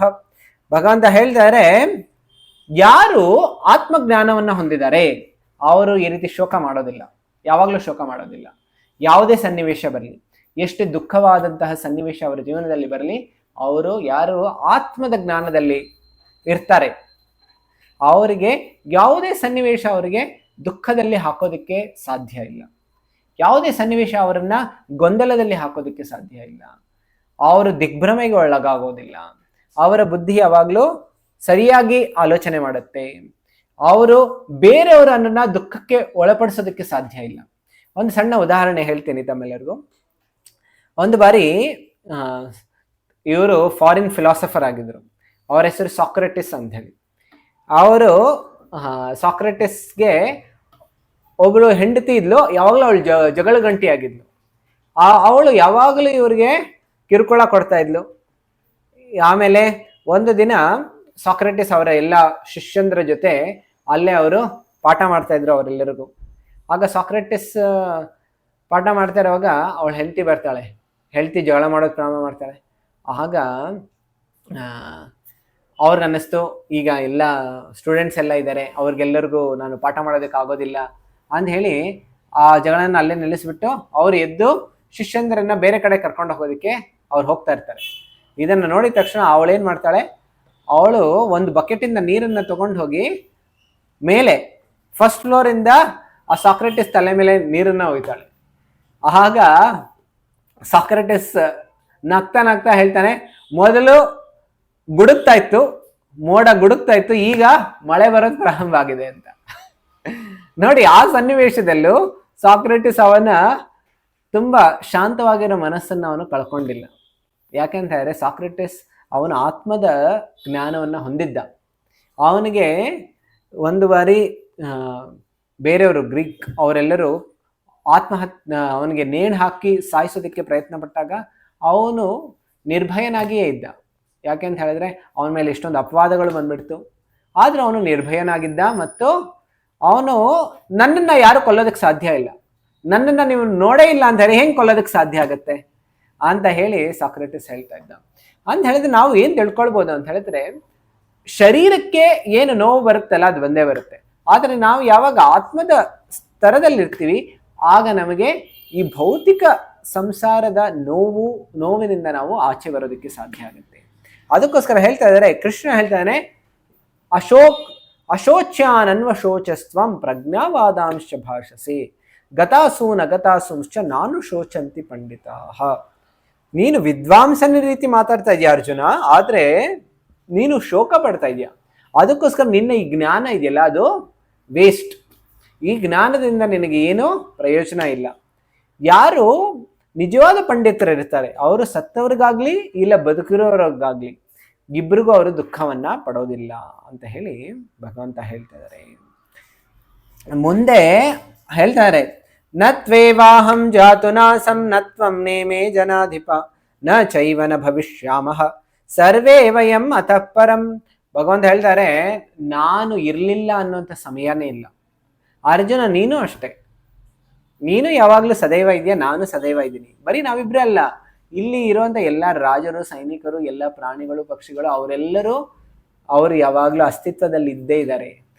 ಇದು ಅವ್ರ ಮರಣ ಆಗಿದೆ ಅಂತ ಹೇಳಿದ್ರೆ ಅವ್ರ ಶರೀರ ಕುಸಿದೋಗಿದೆ, ಆದ್ರೆ ಆತ್ಮ ಕುಸಿದಿಲ್ಲ. ಆತ್ಮ ಯಾವಾಗಲೂ ಸಾಯೋದಿಲ್ಲ. ಅದಕ್ಕೋಸ್ಕರ ಎಲ್ಲರೂ ಶಾಶ್ವತವಾಗಿ ಭೂತಕಾಲದಲ್ಲಿ, ಭವಿಷ್ಯ ಕಾಲದಲ್ಲಿ ಮತ್ತು ವರ್ತಮಾನ ಕಾಲದಲ್ಲಿ ಸದೈವ ಅಸ್ತಿತ್ವದಲ್ಲಿಯೇ ಇರ್ತಾರೆ ಅಂತ ಹೇಳಿ ಭಗವಂತ ಹೇಳ್ತಾನೆ. ಈಗ ಮುಂದೆ ತುಂಬಾ ಮುಖ್ಯವಾಗಿರುವಂತ ಶ್ಲೋಕ ಹೇಳ್ತಾರೆ 13ನೇ ಶ್ಲೋಕದಲ್ಲಿ, ದೇಹಿನೋಸ್ಮಿನ್ ಯಥಾ ದೇಹೇ ಕೌಮಾರಂ ಯೌವನಂ ಜರಾ ತಥಾ ದೇಹಾಂತರ ಪ್ರಾಪ್ತಿ ಧೀರಸ್ತತ್ರ ನ ಮುಹ್ಯತಿ. ಭಗವಂತ ಹೇಳ್ತಾರೆ, ಈ ಆತ್ಮ ಏನಿದೆಯಲ್ಲ, ಆತ್ಮ ಒಂದು ದೇಹದಿಂದ ಮತ್ತೊಂದು ದೇಹಕ್ಕೆ ಹೋಗ್ತಾ ಇರುತ್ತೆ. ಅದು ನೋಡಿ, ಬಾಲ್ಯದಿಂದ ಯೌವನಕ್ಕೆ, ಯೌವನದಿಂದ ಮುಪ್ಪಿನಿಂದ ಅದು ಕೊನೆಗೆ ಅದು ಶರೀರವನ್ನು ಬಿಟ್ಬಿಡುತ್ತೆ. ಅದು ಒಂದು ದೇಹದಿಂದ ಮತ್ತೊಂದು ದೇಹಕ್ಕೆ ಅದು ಸಾಕ್ತಾ ಇರುತ್ತೆ. ಈಗ ನೋಡಿ, ನಾವು ಸಣ್ಣ ಮಕ್ಕಳಿರುವಾಗ ನಾವು ತಾಯಿ ತೊಡೆ ಮೇಲೆ ಮಲಗ್ತಾ ಇದ್ವಿ. ಈಗ ನಾವು ತಾಯಿ ತೊಡೆ ಮೇಲೆ ಕೂತ್ಕೊಳ್ಳೋದಕ್ಕೂ ಆಗೋದಿಲ್ಲ, ಯಾಕಂದ್ರೆ ನಮ್ಮ ಶರೀರ ಈಗ ಅಷ್ಟೊಂದು ದೊಡ್ಡದಾಗ್ಬಿಟ್ಟಿದೆ. ಅಂದ್ರೆ ಆಗ ಇರೋ ಶರೀರನೇ ಈಗ ಇಲ್ಲ ನಮ್ಮ ಹತ್ರ. ಶರೀರ ಬದಲಾವಣೆ ಆಗಿದೆ, ಆದ್ರೆ ವ್ಯಕ್ತಿ ಒಬ್ಬನೇ ಇದ್ದಾನೆ, ಆದ್ರೆ ಶರೀರ ಬದಲಾವಣೆ ಆಗಿದೆ. ಅದೇ ರೀತಿ ಆ ವ್ಯಕ್ತಿ ಯಾರು ಅಂತ ಹೇಳಿ ಆತ್ಮ. ನಾವೆಲ್ಲರೂ ಆತ್ಮ, ನಾವು ಶರೀರ ಅಲ್ಲ. ಅದಕ್ಕೋಸ್ಕರ ಯಾರು ಧೀರ ಪುರುಷ ಇದ್ದಾನೆ ಅಂದ್ರೆ, ಯಾರು ಜ್ಞಾನಿ ಆಗಿದ್ದಾನೆ, ಯಾರು ಭಕ್ತನಾಗಿದ್ದಾನೆ, ಅವರು ಈ ರೀತಿಯ ಗೊಂದಲಗಳಿಂದ ಯಾವಾಗಲೂ ಅವರು ಒಳಗಾಗೋದಿಲ್ಲ. ಅವರು ಯಾವಾಗಲೂ ಆಧ್ಯಾತ್ಮಿಕ ಚಿಂತನೆಯಲ್ಲೇ ಇರ್ತಾರೆ ನೋಡಿ. ಅದಕ್ಕೋಸ್ಕರ ಯಾರು ಧೀರ ಅಂತ ಹೇಳಿದ್ರೆ, ಯಾರು ಜೀವಾತ್ಮ, ಪರಮಾತ್ಮ ಮತ್ತು ಯಾರು ಈ ಜಗತ್ತಿನ ಪ್ರಕೃತಿಯ ಬಗ್ಗೆ ಯಾರು ಸರಿಯಾಗಿ ತಿಳ್ಕೊಂಡಿದ್ದಾರೆ ಅವರನ್ನ ಧೀರ ಪುರುಷ ಅಂತ ಹೇಳ್ತಾರೆ. ಆಮೇಲೆ ಬರೀ ತಿಳ್ಕೊಳ್ಳೋದು ಅಂದರೆ ಸಾಕ್ಷಾತ್ಕಾರವನ್ನು ಪಡ್ಕೊಂಡಿರೋರು. ಈಗ ಅದಕ್ಕೋಸ್ಕರ ಯಾರು ಜ್ಞಾನವನ್ನು ಹೊಂದಿರ್ತಾರೆ ಅವ್ರೇನ್ ಮಾಡ್ಬೇಕು? ಇಲ್ಲ, ಜ್ಞಾನ ಇನ್ನು ಪಡ್ಕೊಳ್ಳುವಂತಹ ಸಾಧನೆಯಲ್ಲಿದ್ದೀವಿ ನಾವೇನ್ ಮಾಡ್ಬೇಕು? ಭಗವಂತ ಅದಕ್ಕೋಸ್ಕರ ಏನ್ ಮಾಡ್ಬೇಕು, ನಾವೆಲ್ಲರೂ ಈ ಭೌತಿಕ ಜಗತ್ತಿನಲ್ಲಿರುವಾಗ ಹೇಗೆ ವರ್ತನೆ ಮಾಡಬೇಕು? ಯಾಕಂದ್ರೆ ಎಲ್ಲರ ಜೀವನದಲ್ಲೂ ದುಃಖಗಳು ಬಂದೇ ಬರುತ್ತೆ, ನೋವುಗಳು ಬರುತ್ತೆ. ಬೇರೆಯವರಿಂದ ನಾವು ಮೋಸಕ್ಕೆ ಒಳಗಾಗ್ತೀವಿ, ಇಲ್ಲ ಯಾರಿಂದಾದ್ರೂ ದುಃಖಕ್ಕೆ ನಾವು ಒಳಗಾಗ್ತೀವಿ. ಈಗ ಹೇಗೆ ವರ್ತನೆ ಮಾಡೋದು ನಾವು? ಅದಕ್ಕೋಸ್ಕರ ಭಗವಂತ ಹೇಳ್ತಾರೆ, ಮಾತ್ರ ಸ್ಪರ್ಶಾಸ್ತು ಕೌಂತೆಯ ಶೀತೋಷ್ಣ ಸುಖ ದುಃಖದಾಹ ಆಗಮಾಪಾಯಿನೋ ನಿತ್ಯಾಸ್ತಾಂ ಸ್ಥಿತಿಕ್ಷಸ್ವ ಭಾರತ. ಹೇಳ್ತಾರೆ, ಈ ಜಗತ್ತಿನಲ್ಲಿ ಏನೆಲ್ಲ ನಾವು ದುಃಖವನ್ನು ಪಡ್ತೀವಲ್ಲ, ಆ ದುಃಖಕ್ಕೆ ಕಾರಣ ಒಂದೇ ಒಂದು ಅಂದರೆ ನಮ್ಮ ಇಂದ್ರಿಯಗಳು ಬೇರೆ ಇಂದ್ರಿಯ ವಸ್ತುಗಳಿಂದ ಅದರ ಘರ್ಷಣೆಯಿಂದ ಅದು ಬರ್ತಾ ಇದೆ. ಅಂದ್ರೆ ನಮ್ಮ ಇಂದ್ರಿಯಗಳು ಬೇರೆ ಇಂದ್ರಿಯ ವಸ್ತುಗಳ ಮೇಲೆ ಯಾವಾಗ ಸ್ಪರ್ಶ ಮಾಡುತ್ತೆ ಆಗ ದುಃಖ ಹುಟ್ಟುತ್ತೆ. ಇದನ್ನ ನಾವು ಹೇಗೆ ಅರ್ಥ ಮಾಡ್ಕೊಳ್ಳೋದು? ನಮ್ಗನ್ಸುತ್ತೆ ಇಂದ್ರಿಯ ವಸ್ತು ಸ್ಪರ್ಶ ಮಾಡಿದ್ರೆ ಸುಖ ಬರುತ್ತೆ ಅಂತ. ಯಾವಾಗ ಗುಲಾಬ್ ಜಾಮೂನ್ ಏನು, ನಾಲಿಗೆಗೆ ಒಂದು ಇಂದ್ರಿಯ ವಸ್ತು. ನಾಲಿಗೆ ಮತ್ತು ಗುಲಾಬ್ ಜಾಮೂನ್ ಏನಾದ್ರೂ ಕಾಂಟ್ಯಾಕ್ಟ್ ಅಲ್ಲಿ ಬಂದ್ರೆ ಏನಾಗುತ್ತೆ? ಖುಷಿ ಬರುತ್ತೆ, ಆನಂದ ಬರುತ್ತೆ, ಸುಖ ಬರುತ್ತೆ. ಅದ್ ಹೇಗೆ ದುಃಖ ಬರುತ್ತೆ? ಅದಕ್ಕೋಸ್ಕರ ಭಗವಂತ ಹೇಳ್ತಾರೆ, ಇದರಿಂದ ಎರಡು ಉಂಟಾಗುತ್ತೆ. ಒಂದು, ಆ ಗುಲಾಬ್ ಜಾಮೂನ್ ಆಚೆ ಇರೋ ತನಕ ಅಲ್ಲಿ ಹ್ಯಾಂಕರಿಂಗ್ ಅಂತ ಹೇಳಿದ್ರೆ ಹೆಚ್ಚು ಆಸೆ. ಆಮೇಲೆ ಆಸೆಯಿಂದ ಏನಾಗುತ್ತೆ, ಆಸೆ ನಮ್ಮನ್ನ ಸುಖವಾಗಿ ಶಾಂತವಾಗಿ ಇಡೋದಿಲ್ಲ, ಹೌದಲ್ಲ? ಅದು ತಿಂದ ಮೇಲೇನು, ಒಂದು ತಿಂದ ಮೇಲೆ ಏನಾಗುತ್ತೆ, ಮತ್ತೊಂದು ಬೇಕು ಅನ್ಸುತ್ತೆ. ಆಯ್ತು ಅಂತ ಹೇಳಿ 5-6 ತಿಂದ್ಬಿಟ್ವಿ, ಆಮೇಲೆ ಸಾಕು ಸಾಕು ಸಾಕು, ಆಮೇಲೆ ಹೊಟ್ಟೆ ನೋವು ಪ್ರಾರಂಭ ಆಗುತ್ತೆ. ಈ ರೀತಿಯಾಗಿ ನಮ್ಮ ಇಂದ್ರಿಯಗಳು ಯಾವಾಗಲೂ ನಮಗೆ ನಾವು ಸುಖಕ್ಕಾಗಿ ಹೋಗ್ತಾ ಇರ್ತೀವಿ, ಆದ್ರೆ ಆ ಇಂದ್ರಿಯ ವಸ್ತುಗಳು ನಮಗೆ ಸುಖಕ್ಕಿಂತ ಹೆಚ್ಚು ದುಃಖವನ್ನೇ ಕೊಡುತ್ತೆ. ಅದಕ್ಕೋಸ್ಕರ ಕೆಲವು ಬಾರಿ ಏನಾಗುತ್ತೆ, ನಾವು ಎಷ್ಟು ಇಂದ್ರಿಯ ವಸ್ತುವನ್ನ ನಮಗೆ ಎಷ್ಟು ಅವಶ್ಯಕತೆ ಇದೆ ಅಷ್ಟನ್ನ ನಾವು ಸ್ವೀಕಾರ ಮಾಡ್ಬೋದು. ಅದನ್ನ ಯಾವ ಧರ್ಮದ ಒಳಗಿನಿಂದ ಅಂದ್ರೆ ಧಾರ್ಮಿಕವಾಗಿ ಇಂದ್ರಿಯ ವಸ್ತುಗಳನ್ನ ಭೋಗ ಮಾಡ್ಬೋದು. ಆದ್ರೆ ಯಾವಾಗ ಅದನ್ನ ಮಿತಿಮೀರಿ ಮಾಡ್ತೀವಿ ಆಗೇನಾಗತ್ತೆ, ಅದು ದುಃಖವನ್ನ ತಂದುಕೊಡುತ್ತೆ. ಅದಕ್ಕೋಸ್ಕರ ದುಃಖವನ್ನ ತಂದುಕೊಡುವಾಗ ನಾವು ಏನ್ ಮಾಡ್ಬೇಕು, ನಾವು ಅದಕ್ಕೋಸ್ಕರ ಹೆಚ್ಚು ಅಧಾರ್ಮಿಕವಾಗಿ ಇಂದ್ರಿಯ ಭೋಗ ಮಾಡಬಾರ್ದು. ಅದಷ್ಟೇ ಅಲ್ಲ, ದುಃಖಗಳು ಬರುವಾಗ ನಮ್ಮ ಜೀವನದಲ್ಲಿ ಏನ್ ಮಾಡ್ಬೇಕು, ಅದನ್ನ ಸಹನೆ ಮಾಡ್ಕೊಳ್ಬೇಕು. ಅದಕ್ಕೋಸ್ಕರ ಭಗವಂತ ಹೇಳ್ತಾರೆ, ತಾಂ ಸ್ಥಿತಿಕ್ಷಸ್ವ ಭಾರತ. ನಾವು ಆಗ ಕ್ಷೋಭೆಗೆ ಒಳಗಾಗಬಾರ್ದು, ಇನ್ನು ಗೊಂದಲಕ್ಕೆ ದುಃಖಕ್ಕೆ ನಾವು ಒಳಗಾಗಬಾರ್ದು. ಅದ್ರ ಬದಲು ಏನ್ ಮಾಡ್ಬೇಕು, ನಾವು ಸಹನೆ ಮಾಡ್ಕೊಳ್ಳೋದನ್ನ ಕಲಿಬೇಕು. ನಾವು ಯಾವಾಗಲೂ ಮರದ ಉದಾಹರಣೆ ನೋಡ್ಬೇಕು ನೋಡಿ. ಮರದಲ್ಲಿ ಎಲ್ಲಾರು ಹಣ್ಣನ್ನ ಕೀಳೋದಕ್ಕೆ ಬರ್ತಾರೆ, ಮರವನ್ನ ಕಡಿಯೋದಕ್ಕೆ ಬರ್ತಾರೆ, ಯಾರು ನೀರು ಹಾಕೋದಕ್ಕೆ ಬರೋದಿಲ್ಲ, ಏನೆಲ್ಲ ಬೆಳೆದಿದೆ ಅದನ್ನ ತಗೊಂಡೋಗೋದಕ್ಕೆ ಬರ್ತಾರೆ. ಆದ್ರೆ ಮರ ಯಾವಾಗಲೂ ಅದಕ್ಕೆ ಪ್ರತಿಕಾರ ತೋರಿಸೋದಿಲ್ಲ, ಅದು ಸಹನೆ ಮಾಡುತ್ತೆ. ಅದೇ ರೀತಿ ನಾವು ಅಷ್ಟೇ ಸಹನೆಯನ್ನ ಕಲಿಬೇಕು ಅಂತ ಹೇಳಿ ಭಗವಂತ ಹೇಳ್ತಾ ಇದ್ದಾರೆ. ಈಗ ಈ ಸಹನೆ ಮಾಡಿದ್ರೆ ಏನಾಗುತ್ತೆ, ಭಗವಂತ 15ನೇ ಶ್ಲೋಕದಲ್ಲಿ ತುಂಬಾ ಮುಖ್ಯವಾಗಿ ಹೇಳ್ತಾ ಇದ್ದಾರೆ. ಯಂ ಹೀನ ವ್ಯಥಯಂತ್ಯೇತೆ ಪುರುಷಂ ಪುರುಷರ್ಷಭ ಸುಖಂ ಧೀರಂ ಸೋಮೃತತ್ವಾಯ ಕಲ್ಪತೆ. ಏನಾಗುತ್ತೆ, ಯಾರು ಈ ರೀತಿ ಸಹನೆ ಮಾಡೋದನ್ನ ಕಲಿತಾರೆ ನೋಡಿ, ಕೆಲವು ಬಾರಿ ಸಹನೆ ನಮ್ಮ ದೈಹಿಕವಾಗಿ ಎಷ್ಟೊಂದು ರೋಗಗಳು ಬರುತ್ತೆ ನಮಗೆ, ನಾವು ಸಹನೆ ಮಾಡೋದು ಕಲ್ತಿಲ್ಲ ಅಂತ ಹೇಳಿದ್ರೆ. ಈಗ ನೋಡಿ, ಕೆಲವು ಬಾರಿ ನಮ್ಮ ನಾಲಿಗೆ, ಆಮೇಲೆ ನಮ್ಮ ಕೆಲವು ಸಲ ಹಲ್ಲಿನ ಜೊತೆ ಸೇರ್ಕೊಂಡ್ಬಿಟ್ಟು ನಾಲಿಗೆ ಕಚಕ್ ಅಂತ ನಾವು ಕಚ್ಚಿಬಿಡ್ತೀವಿ. ಆಗ ನಮ್ಮದೇ ನಾಲಿಗೆ ನಾವೇ ಕಚ್ಚಿರೋದು, ನಮ್ಮ ಹಲ್ಲುಗಳೇ ಕಚ್ಚಿರೋದು. ಈಗ ನಾವು ಹಲ್ಲುಗಳನ್ನ ಉದುರಿಸುತ್ತೀವಿ? ಇಲ್ಲ, ನಾವು ಹಲ್ಲುಗಳನ್ನು ರಕ್ಷಣೆ ಮಾಡ್ಕೊಳ್ಬೇಕು, ನಾಲಿಗೆಯನ್ನು ರಕ್ಷಣೆ ಮಾಡಬೇಕು. ಆದ್ರೆ ಕೆಲವು ಬಾರಿ ಈ ರೀತಿ ನಾಲಿಗೆ ಕಚ್ಚಿಬಿಡುತ್ತೆ. ಆಮೇಲೆ ಅದಷ್ಟೇ ಅಲ್ಲ, ಕೆಲವು ಬಾರಿ ನೋಡ್ಬೋದು, ನಾವು ನಮ್ಮ ಬೆರಳುಗಳು ಕೆಲವು ಬಾರಿ ಬಾಗಿಲ ಹಿಂದೆ ಹೋಗ್ಬಿಡುತ್ತೆ, ಆಗ ನಾವು ತುಂಬಾ ನೋವಾಗುತ್ತೆ.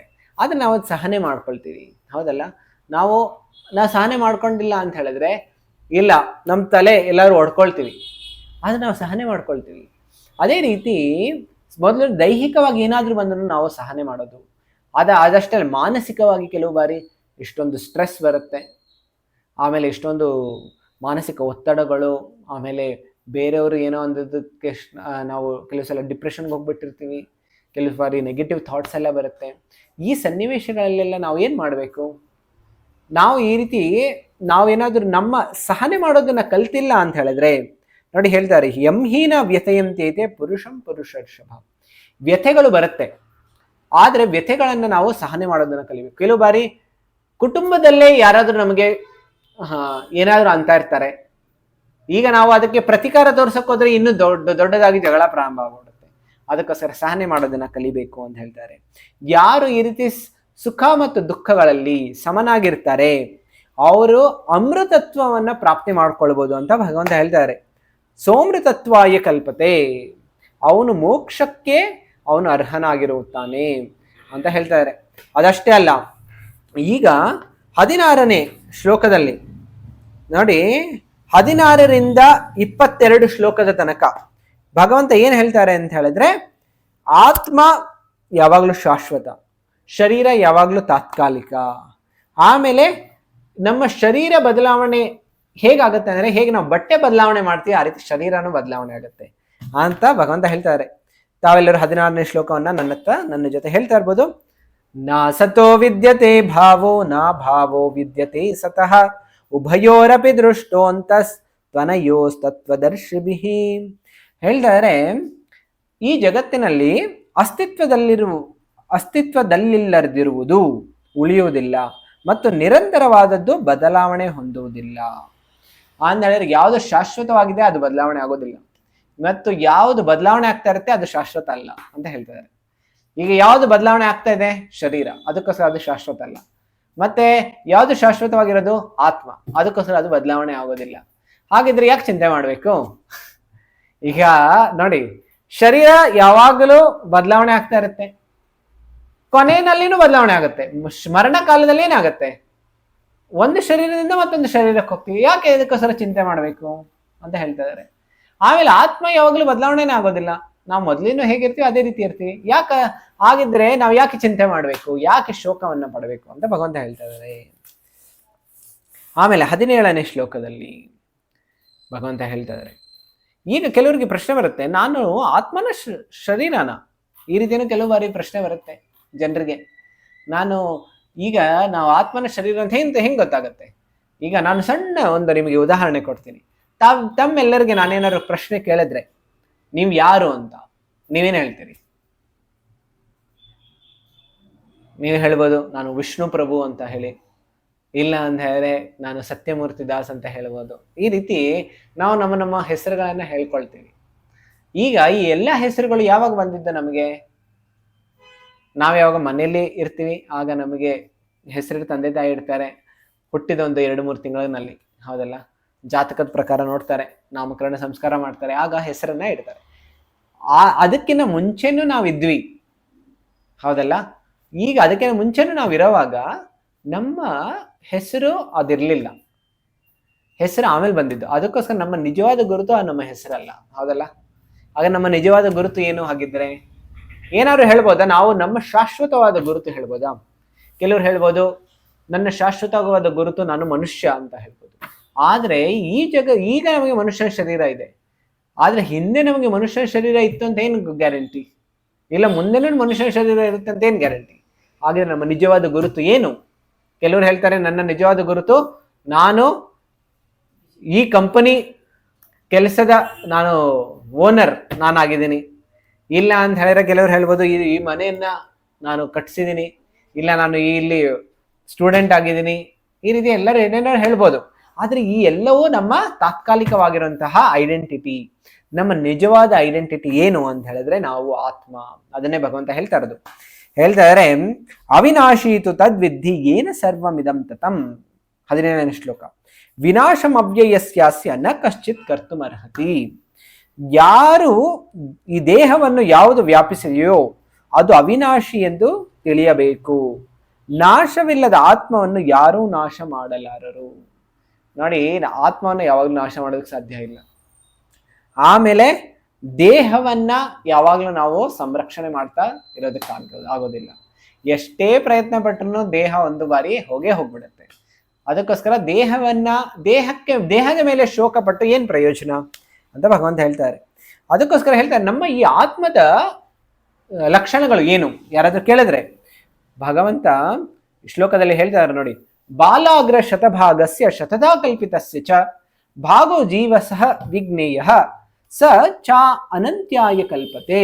ಹೇಳ್ತಾರೆ ನಮ್ಮ ಕೂದಲಿದೆಯಲ್ಲ ತಲೆ ಮೇಲೆ, ನಂದು ಕೂದಲು ಪೂರ್ತಿ ಹೋಗ್ಬಿಟ್ಟಿದೆ, ಅದನ್ನ ಆಮೇಲೆ ಶಿಖ ಇದೆ, ತಮ್ಮೆಲ್ಲರದ್ದು ಕೂದಲು, ಒಂದು ಕೂದಲಿನ ಮುಂದಿನ ಭಾಗ ಇರುತ್ತಲ್ಲ, ಆ ಮುಂದಿನ ಭಾಗವನ್ನ ನಾವು 100 ಅಂದ್ರೆ 100 ಭಾಗ ಮಾಡಿ ಅದ್ರಲ್ಲಿ ಒಂದು ಭಾಗ ತಗೊಂಡು ಮತ್ತೆ ಅದನ್ನ 100 ಭಾಗ ಮಾಡಿದ್ರೆ ಎಷ್ಟು ಇರುತ್ತಲ್ಲ ಅಷ್ಟು ನಮ್ಮ ಆತ್ಮದ ಸೈಜ್ ಅಂತ ಹೇಳ್ತಾರೆ. ಇದು ಆಧ್ಯಾತ್ಮಿಕ ಚಿತ್ಕಣ ವಸ್ತು. ಇದು ಆನೆ ಶರೀರದಲ್ಲೂ ಇಷ್ಟೇ ಇರುತ್ತೆ, ಮತ್ತೆ ಮನುಷ್ಯನ ಶರೀರದಲ್ಲೂ ಇಷ್ಟೇ ಇರುತ್ತೆ, ಮತ್ತೆ ಸಣ್ಣ ಒಂದು ಕ್ರಿಮಿಕೀಟದ ಶರೀರದಲ್ಲೂ ಅಷ್ಟೇ ಇರುತ್ತೆ. ಅದಕ್ಕೋಸ್ಕರ ಹೇಳ್ತಾರೆ ಇದು ಆತ್ಮದ ಗಾತ್ರ ಅಂತ ಹೇಳಿ. ಈಗ ಭಗವಂತ ಮುಂದೆ ಹೇಳ್ತಾ ಇದ್ದಾರೆ ಅಂತವಂತ 18ನೇ ಅಧ್ಯಾಯ 18ನೇ ಶ್ಲೋಕ. ಅಂತವಂತ ಇಮೇ ದೇಹ ನಿತ್ಯಸ್ಯೋಕ್ತ ಶರೀರಿನಃ ಅನಾಶಿನೋ ಅಪ್ರಮೇಯಸ್ಯ ತಸ್ಮಾದ್ ಯುದ್ಧಸ್ವ ಭಾರತ. ಅವಿನಾಶಿಯು ಅಳತೆಗೆ ಸಿಕ್ಕದಿರುವುದು ನಿತ್ಯವೂ ಆದ ಆತ್ಮನ ಐಹಿಕ ದೇಹವು ನಾಶವಾಗಲೇಬೇಕು. ಆದುದರಿಂದ ಭರತ ವಂಶಜನೇ ಯುದ್ಧ ಮಾಡು.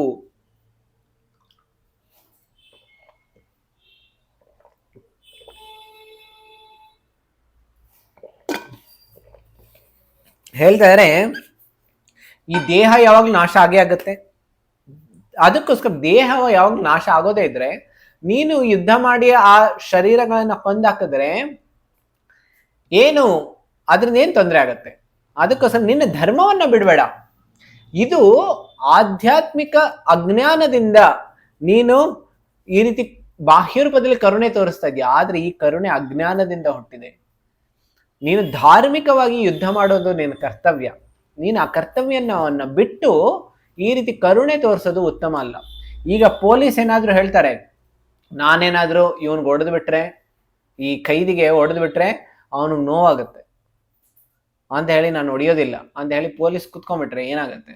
ಆಗ ಇನ್ನು ಕ್ರೈಮ್ ರೇಟ್ಸ್ ಇನ್ನೂ ಹೆಚ್ಚಾಗ್ತಾ ಇರುತ್ತೆ, ಅನ್ಯಾಯ ಹೆಚ್ಚಾಗುತ್ತೆ. ಅದಕ್ಕೋಸ್ಕರ ಪೊಲೀಸು ಕರುಣೆಯನ್ನ ತೋರಿಸ್ಬಾರ್ದು.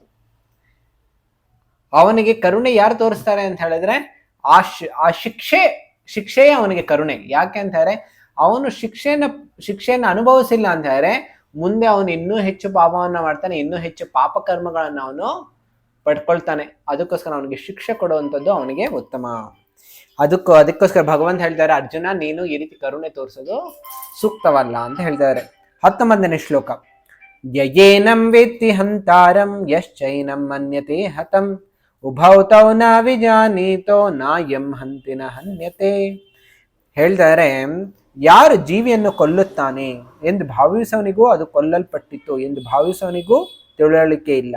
ಏಕೆಂದರೆ ಆತ್ಮನು ಕೊಲ್ಲುವುದಿಲ್ಲ, ಕೊಲ್ಲಲ್ಪಡುವುದೂ ಇಲ್ಲ ಅಂತ ಹೇಳಿದ್ರೆ, ಯಾರು ನಿಜವಾದ ಜ್ಞಾನ ಇರ್ತಾನೆ ಅವನು ಗೊತ್ತಿರುತ್ತೆ ನಾನು ಮಾಡ್ತಾ ಇಲ್ಲ, ಇದು ಭಗವತ್ ಪ್ರೇರಣೆಯಿಂದ ಆಗ್ತಾ ಇದೆ. ಅದಕ್ಕೋಸ್ಕರ ಆತ್ಮವನ್ನು ಕೊಲ್ಲೋದಕ್ಕೆ ಸಾಧ್ಯ ಇಲ್ಲ. ಅದಕ್ಕೋಸ್ಕರ ಇದು ಜ್ಞಾನವನ್ನು ಯಾರು ಹೊಂದಿರ್ತಾರೆ ಅವರಿಗೆ ಜ್ಞಾನಿ ಅಂತ ಹೇಳ್ತಾರೆ. ಮುಂದೆ ಹೇಳ್ತಾರೆ, ನ ಜಾಯತೆ ಮ್ರಿಯತೆ ವಾ ಕದಾಚಿನ್ ನಾಯಂ ಭೂತ್ವಾ ಭವಿತಾವಾನ ಭೂಯಃ ಅಜೋ ನಿತ್ಯ ಶಾಶ್ವತೋಯಂ ಪುರಾಣೋ ನ ಹನ್ಯತೆ ಹನ್ಯಮಾನೇ ಶರೀರೇ. ದೇಹವನ್ನ ರಕ್ಷಣೆ ಮಾಡೋದಕ್ಕಾಗೋದಿಲ್ಲ, ಆತ್ಮವನ್ನ ಕೊಲ್ಲೋದಕ್ಕಾಗೋದಿಲ್ಲ. ಅದಕ್ಕೋಸ್ಕರ ಇದ್ರ ಬಗ್ಗೆ ಶೋಕವನ್ನ ಪಡಬಾರದು ಅಂತ ಹೇಳಿ ಭಗವಂತ ಕೆಲವು ಬಾರಿ ಬಾರಿ ಹೇಳ್ತಾರೆ. ಯಾಕೆ ಬಾರಿ ಹೇಳೋದು ಅಂತ ಹೇಳಿದ್ರೆ, ಕೆಲವು ಬಾರಿ ಅನ್ಬೋದು, ಅರೆ ಹೇಳಿದ್ದನ್ನೇ ಹೇಳ್ತಾ ಇದ್ರ ಕೃಷ್ಣ ಯಾಕೆ ಅಂತ ಕೇಳಬಹುದು. ಯಾಕೆ ಅಂತ ಹೇಳಿದ್ರೆ, ಕೆಲವು ಬಾರಿ ಯಾವಾಗ ನಾವು ದುಃಖದಲ್ಲಿ ತುಂಬಾ ಒಳಗಾಗೋಗ್ಬಿಟ್ಟಿರ್ತೀವಿ, ಆಗ ಒಂದು ಸಲ ಹೇಳಿದ್ರೆ ತಲೆ ಒಳಗಡೆ ಹೋಗೋದಿಲ್ಲ, ಬಾರಿ ಹೇಳ್ಬೇಕಾಗತ್ತೆ. ಆಗ್ಲೇ ಅದು, ಯಾಕೆಂದ್ರೆ ಆಗ ಬುದ್ಧಿ ಡಲ್ ಆಗೋಗ್ಬಿಟ್ಟಿರುತ್ತೆ. ಅದಕ್ಕೋಸ್ಕರ ಬಾರಿ ಭಗವಂತ ಹೇಳ್ತಾನೆ, ಬೇರೆ ಬೇರೆ ದೃಷ್ಟಾಂತಗಳಿಂದ ಹೇಳ್ತಾನೆ, ಬೇರೆ ಬೇರೆ ಉದಾಹರಣೆಗಳ ಮೂಲಕ ಹೇಳ್ತಾ ಇದಾರೆ. ಯಾಕೆ ಅಂತ ಹೇಳಿದ್ರೆ, ಮನದಟ್ಟು ಮಾಡೋದಕ್ಕೋಸ್ಕರ. Repetition is a sign of emphasis ಅಂತ ಹೇಳ್ತಾರೆ. ಯಾಕೆ ರಿಪೀಟ್ ಆಗುತ್ತೆ ಶಾಸ್ತ್ರದಲ್ಲಿ ಕೆಲವು ವಿಷಯಗಳು ಅಂತ ಹೇಳಿದ್ರೆ, ಅದನ್ನ ಬಾರಿ ಒತ್ತಿ ಹೇಳೋದಕ್ಕೋಸ್ಕರ. ಯಾಕೆಂದರೆ ಅದನ್ನ ಸರಿಯಾಗಿ ಅರ್ಥ ಮಾಡ್ಕೊಳ್ಳೋದಕ್ಕೋಸ್ಕರ. ಈಗ ಭಗವಂತ ತುಂಬಾ ಒಂದು ಮುಖ್ಯವಾಗಿರುವಂತಹ ಉದಾಹರಣೆ ಕೊಡ್ತಾ ಇದ್ದಾರೆ 22ನೇ ಶ್ಲೋಕದಲ್ಲಿ. ತಾವು ಈ ಶ್ಲೋಕವನ್ನು ನೋಡ್ಬೋದು. ವಾಸಾಂಸಿ ಜೀರ್ಣಾನಿ ಯಥಾ ವಿಹಾಯ ನವಾನಿ ಗೃಹ್ಣಾತಿ ನರೋಪರಾಣಿ ತಥಾ ಶರೀರಾಣಿ ವಿಹಾಯ ಜೀರ್ಣಾನಿ ಅನ್ಯಾನಿ ಸಂಯಾತಿ ನವಾನಿ ದೇಹಿ. ಭಗವಂತ ಹೇಳ್ತಾರೆ, ಹೇಗೆ ನಾವು ಹಳೆ ಬಟ್ಟೆ ಯಾವಾಗ ಅದು ಕೊಳ್ತೋಗ್ಬಿಟ್ಟಿರುತ್ತೆ, ಇಲ್ಲ ಅಂದ್ರೆ ಹಳೆ ಬಟ್ಟೆ ಹರಿದೋಗ್ಬಿಟ್ಟಿರುತ್ತೆ, ಈಗ ನಾವು ಹೊಸ ಬಟ್ಟೆ ತಗೊಳ್ಬೇಕು ಅಂತ ಹೇಳಿದ್ರೆ ಏನ್ ಮಾಡ್ತೀವಿ, ಹಳೆ ಬಟ್ಟೆಯನ್ನ ನಾವು ತೆಗೆದು ಬಿಸಾಕ್ತಿವಿ, ಮತ್ತೆ ಹೊಸ ಬಟ್ಟೆಯನ್ನ ನಾವು ಹಾಕೊಳ್ತೀವಿ. ಅದೇ ರೀತಿ ಶರೀರವನ್ನು ಅಷ್ಟೇ, ಶರೀರ ಯಾವಾಗ ಹಳೇದಾಗೋಗ್ಬಿಡುತ್ತೆ, ಕೆಲ್ಸಕ್ಕೆ ಬಾರದೇ ಇರೋದಾಗೋಗ್ಬಿಡುತ್ತೆ, ಆಗ ಆತ್ಮ ಏನ್ ಮಾಡುತ್ತೆ, ಈ ಶರೀರ ಬಿಟ್ಟು ಮತ್ತೊಂದು ಶರೀರವನ್ನ ಪಡ್ಕೊಳ್ಳುತ್ತೆ. ಯಾರಾದ್ರೂ ಕಾರನ್ನ ಓಡಿಸ್ತಾ ಇರ್ತಾರೆ, 20-30 ವರ್ಷ ಓಡಿಸ್ಬಿಟ್ಟಿದ್ದಾರೆ, ಕಾರೆಲ್ಲ ಈಗ ಅದು ಬಿಸಾಕ್ಬೇಕು ಆ ಸ್ಟೇಟ್ಗೆ ಬಂದಾಗ, ಸರಿ ಪೆಟ್ರೋಲ್ ಜಾಸ್ತಿ ಕುಡಿತಾ ಇದೆ ಆದ್ರೆ ಗಾಡಿ ಮುಂದೆ ಹೋಗ್ತಾ ಇಲ್ಲ, ಆ ರೀತಿ ಸನ್ನಿವೇಶದಲ್ಲಿ ಏನ್ ಮಾಡ್ತಾರೆ, ಅದನ್ನ ಬಿಸಾಕ್ಬಿಟ್ಟು ಹೊಸ ಕಾರನ್ನ ತಗೊಳ್ತಾರೆ. ಅದೇ ರೀತಿ ಆತ್ಮವು ಅಷ್ಟೇ, ಯಾವಾಗ ಈ ಶರೀರ ನೋಡುತ್ತೆ ಇದು ಸೂಕ್ತವಾಗಿಲ್ಲ ಅಂತ ಹೇಳಿ ಅದನ್ನ ಮುಂದಿನ ಶರೀರವನ್ನ ಪಡ್ಕೊಳ್ಳುತ್ತೆ. ಈಗ 23ರಿಂದ 25ನೇ ಶ್ಲೋಕದ ತನಕ ಭಗವಂತ ಆ ಆತ್ಮದ ಗುಣಗಳನ್ನ ಹೇಳ್ತಾರೆ. ಇದು ತುಂಬಾ ಮುಖ್ಯವಾಗಿದೆ. ಹೇಳಿದ್ದಾರೆ, ನೈನಂ ಛಿಂದಂತಿ ಶಸ್ತ್ರಾಣಿ ನೈನಂ ದಹತಿ ಪಾವಕಃ ನ ಚೈನಂ ಕ್ಲೇದಯಂತ್ಯಾಪೋ ನ ಶೋಷಯತಿ ಮಾರುತಃ. ಭಗವಂತ ಹೇಳ್ತಾರೆ, ಈ ಆತ್ಮವನ್ನ ಶಸ್ತ್ರಗಳು ಕತ್ತರಿಸೋದಕ್ಕೆ ಸಾಧ್ಯ ಇಲ್ಲ, ಅಗ್ನಿಯು ಸುಡೋದಕ್ಕಾಗೋದಿಲ್ಲ, ನೀರು ಇದನ್ನು ನೆನೆಸೋದಿಲ್ಲ, ಮತ್ತು ಗಾಳಿ ಇದನ್ನ ಒಣಗಿಸೋದಿಲ್ಲ. ಆತ್ಮ ಯಾವಾಗಲೂ ಶಾಶ್ವತವಾಗಿ ಅದೇ ಸ್ಥಿತಿಯಲ್ಲಿರುತ್ತೆ, ಅದು ಬದಲಾವಣೆ ಆಗೋದಿಲ್ಲ, ಅದು ವಿಕಾರಕ್ಕೆ ಒಳಗಾಗೋದಿಲ್ಲ, ಅದು ಯಾವಾಗಲೂ ಸತ್, ಚಿತ್ ಮತ್ತು ಆನಂದ ಇದೇ ಸ್ಥಿತಿಯಲ್ಲಿರುತ್ತೆ. ಸತ್ ಅಂದರೆ ಶಾಶ್ವತ, ಚಿತ್ ಅಂದರೆ ಜ್ಞಾನ ಪೂರ್ಣವಾಗಿರುತ್ತೆ ಮತ್ತು ಆನಂದ ಪೂರ್ಣವಾಗಿರುತ್ತೆ. ಇದು ಆತ್ಮದ ಲಕ್ಷಣಗಳು. ಇದನ್ನ ಯಾರು ಏನು ಮಾಡೋದಕ್ಕೆ ಸಾಧ್ಯ ಇಲ್ಲ. ಒಂದು ಬಾರಿ ಯಾವಾಗ ರಾವಣನ ಆಸ್ಥಾನದಲ್ಲಿ ನಾರದ ಮುನಿ ಬರ್ತಾರೆ, ಆ ನಾರದ ಮುನಿ ಹೇಳ್ತಾರೆ, ನಾರಾಯಣ ನಾರಾಯಣ ಅಂತ ಹೇಳ್ತಾರೆ. ಆಗ ರಾವಣನಿಗೆ ಕೋಪ ಬಂದ್ಬಿಡುತ್ತೆ, ನೀನು ನನ್ನ ಆಸ್ಥಾನದಲ್ಲಿ ರಾವಣ ರಾವಣ ಅಂತ ಹೇಳಿ ನೀನು ನನಗೆ ನಮಸ್ಕಾರ ಮಾಡಬೇಕು, ಆದ್ರೆ ನೀನು ನಾರಾಯಣ ನಾರಾಯಣ ಅಂತ ಹೇಳಿ ನಮಸ್ಕಾರ ಮಾಡ್ತಾ ಇದೀಯಾ ಅಂತ ಹೇಳಿ ರಾವಣನ ಕೋಪ ಬರುತ್ತೆ, ನೀನು ನನ್ನ ಹೆಸರು ಹೇಳು ಅಂತ. ಆಗ ನಾರದ ಮುನಿಯವರು ಹೇಳಿಲ್ಲ ಅಂತ ಹೇಳಿ ತಕ್ಷಣ ಅವ್ನ ಖಡ್ಗವನ್ನ ತೆಗೆದು ನಾರದ ಮುನಿಯವರ ಶರೀರದ ಮೇಲೆ ಬೀಸ್ತಾನೆ. ಆಗ ರಾವಣನ ಖಡ್ಗ ಏನ್ ಮಾಡುತ್ತೆ, ನಾರದ ಮುನಿಯವರ ಶರೀರದ ಒಳಗಡೆ ಹೋಗ್ಬಿಟ್ಟು ಆಚೆ ಬಂದ್ಬಿಡುತ್ತೆ. ಇದನ್ನ ನೋಡಿದ ತಕ್ಷಣ ರಾವಣನಿಗೆ ಆಶ್ಚರ್ಯ ಆಗುತ್ತೆ. ಅವನು 2-3 ಬಾರಿ ಅವನು ಕೊಲ್ಲೋದಕ್ಕೆ ಪ್ರಯತ್ನ ಪಡ್ತಾನೆ. ಆಮೇಲೆ ರಾವಣನ್ಗೆ ಅನ್ಸುತ್ತೆ, ನನಗೂ ಇದೇ ರೀತಿ ಶರೀರ ಬೇಕು. ನಾವು ಅಂದ್ಕೊಳ್ತೇವೆ, ನಾನು ಬ್ರಹ್ಮದೇವರಿಗೆ ಇದೇ ರೀತಿ ತಪಸ್ಸೆ ಮಾಡಿದ್ದೆ, ಆದ್ರೆ ಬ್ರಹ್ಮಾಜಿ ಹೇಳಿದ್ರು ನಾನೇ ನನ್ನ ಹತ್ರನೇ ಆಧ್ಯಾತ್ಮಿಕ ಶರೀರ ಇಲ್ಲ, ಆಮೇಲೆ ನಾನೇ ಸಂಪೂರ್ಣವಾಗಿ ಅಮರನಾಗಿಲ್ಲ, ನಿನಗೆ ಹೇಗೆ ಅಮರ ಮಾಡೋದಕ್ಕೆ ಸಾಧ್ಯ ಆಗುತ್ತೆ? ಆದ್ರೆ ನಾರದ ಮುನಿಯವರಿಗೆ ಈ ರೀತಿಯಾದಂತಹ ಶರೀರ ಇದೆ. ಆಗ ನಾರದ ಮುನಿಯವ್ರು ಕೇಳ್ತಾನೆ, ಹೇಗೆ ನಾನು ಈ ಶರೀರವನ್ನು ಪಡ್ಕೊಳ್ಬೋದು ಅಂತ. ಆಗ ಅವ್ರು ಹೇಳ್ತಾರೆ, ನೀನು ಇದು ಆಧ್ಯಾತ್ಮಿಕ ಶರೀರ, ಇದು ಭೌತಿಕ ಶರೀರ ಇಲ್ಲ. ಈ ಆಧ್ಯಾತ್ಮಿಕ ಶರೀರ ಹೇಗೆ ಪಡ್ಕೊಳ್ಳೋದು? ನೀನು ಆ ನಾರಾಯಣನ, ರಾಮನ, ಕೃಷ್ಣನ ಭಕ್ತಿ ಸೇವೆಯನ್ನ ಮಾಡಬೇಕು, ಆಗಾಗತ್ತೆ. ಏನೋ ಭಕ್ತಿ ಸೇವೆ ಸಾಧ್ಯವೇ ಇಲ್ಲ, ನೀನು ನನ್ನ ಸೇವೆ ಮಾಡಬೇಕು ಅಂತ ಹೇಳಿ ನಾರದ ಮುನಿಯವರಿಗೆ ಹೇಳ್ತಾ ಇರ್ತಾನೆ. ಈ ರೀತಿಯಾಗಿ ಆತ್ಮದ ಲಕ್ಷಣ ಅಂತ ಹೇಳಿದ್ರೆ ಇದನ್ನ ಕತ್ತರಿಸೋದಕ್ಕೆ ಸಾಧ್ಯ ಇಲ್ಲ, ಇದನ್ನ ನೆನ್ಸೋದಕ್ಕೆ ಸಾಧ್ಯ ಇಲ್ಲ, ಇದನ್ನ ಒಣಗಿಸೋದಕ್ಕಾಗೋದಿಲ್ಲ, ಇದನ್ನ ಸುಡೋದಕ್ಕೂ ಆಗೋದಿಲ್ಲ. ಇದು ಶಾಶ್ವತವಾಗಿಯೇ ಇರುತ್ತೆ. ಆಮೇಲೆ ಇದಾದ್ಮೇಲೆ 26ರಿಂದ 30ನೇ ಶ್ಲೋಕದ ತನಕ ಭಗವಂತ ಹೇಳ್ತಾ ಇದ್ದಾರೆ ಹೇಗೆ ಜನ್ಮ ಮತ್ತು ಮರಣ ಅನ್ನುವಂಥದ್ದು ಇದನ್ನ ನಮ್ಮ ಜೀವನದಿಂದ ತೆಗೆಯೋದಕ್ಕೆ ಸಾಧ್ಯ ಇಲ್ಲ. ಅದಷ್ಟೇ ಅಲ್ಲ, ಅದಕ್ಕೋಸ್ಕರ ನಾವು ಆತ್ಮಜ್ಞಾನದಲ್ಲಿದ್ದು ಈ ಶರೀರಕ್ಕೋಸ್ಕರ ನಾವು ಶೋಕವನ್ನ ಮಾಡಬಾರದು ಅಂತ ಹೇಳಿ ಭಗವಂತ ಹೇಳ್ತಾರೆ. 26ನೇ ಶ್ಲೋಕ ಈ ರೀತಿ ಬರುತ್ತೆ. ಅಥ ಚೈನಂ ನಿತ್ಯ ಜಾತಂ ನಿತ್ಯಂ ವಾ ಮನ್ಯಸೇ ಮೃತಂ ತಥಾಪಿ ತ್ವಂ ಮಹಾಬಾಹೋ ನೈನಂ ಶೋಚಿತುಂ ಅರ್ಹಸಿ. ನೋಡಿ ಹೇಳಿದ್ದಾರೆ, ಆತ್ಮವು ಯಾವಾಗಲೂ ಹುಟ್ಟುತ್ತಿರುವುದು ಎಂದು, ಯಾವಾಗಲೂ ಸಾಯುತ್ತಿರುವುದೆಂದು ನೀನು ಭಾವಿಸಿದರೂ ಮಹಾಬಾಹುವೆ ನೀನು ಶೋಕಿಸಲು ಕಾರಣವಿಲ್ಲ. ಅಕಸ್ಮಾತ್ ನಾವೇನಾದ್ರು ತಿಳ್ಕೊಂಡ್ರೆ ಆತ್ಮ ಯಾವಾಗಲೂ ಹುಟ್ಟುತ್ತಾ ಇರುತ್ತೆ, ಯಾವಾಗಲೂ ಸಾಯ್ತಾ ಇರುತ್ತೆ ಅಂತ ಹೇಳಿದ್ರೆ ಹಾಗಾದ್ರೆ ಶೋಕ ಯಾಕೆ ಮಾಡಬೇಕು? ಆದ್ರೆ ಇದು ಸತ್ಯ ಅಲ್ಲ ಅಂತ ಭಗವಂತ ಹೇಳ್ತಾರೆ. ಆಮೇಲೆ ಜಾತಸ್ಯ ಹಿ ಧ್ರುವೋ ಮೃತ್ಯುರ್ ಧ್ರುವಂ ಜನ್ಮ ಮೃತಸ್ಯ ಚ ತಸ್ಮಾದ್ ಅಪರಿಹಾರ್ಯರ್ಥೇ ನತ್ವಂ ಶೋಚಿತುಂ ಅರ್ಹಸಿ. ಹುಟ್ಟಿದವನು ಯಾವಾಗಲೂ ಸಾಯಲೇಬೇಕು. ಎಲ್ಲಿ ತನಕ ಹುಟ್ಟಿರುತ್ತೆ ಅಲ್ಲಿ ತನಕ ಸಾವು ಇರುತ್ತೆ, ಎಲ್ಲಿ ತನಕ ಸಾವಿರುತ್ತೆ ಅಲ್ಲಿಯ ತನಕ ಮತ್ತೆ ಹುಟ್ಟು ಇದ್ದೇ ಇರುತ್ತೆ. ಹುಟ್ಟಿದವನು ಯಾವಾಗಲೂ ಸಾಯ್ತಾ ಇರ್ತಾನೆ, ಸಾಯೋನು ಯಾವಾಗಲೂ ಹುಟ್ಟುತ್ತಾ ಇರ್ತಾನೆ. ಇದು ಒಂದು ಸೈಕಲ್ ಇದ್ದ ಹಾಗೆ. ಒಬ್ಬ ಸಾಯ್ತಾನೆ, ಮತ್ತೊಂದು ಶರೀರದಲ್ಲಿ ಹುಟ್ಟುತ್ತಾನೆ, ಆಮೇಲೆ ಆ ಶರೀರದಲ್ಲಿ ಸಾಯ್ತಾನೆ, ಮತ್ತೊಂದು ಶರೀರದಲ್ಲಿ ಹುಟ್ಟುತ್ತಾನೆ. ಈ ರೀತಿ ಅದು ಸೈಕಲ್ ಮುಂದುವರಿತಾನೆ ಇರುತ್ತೆ.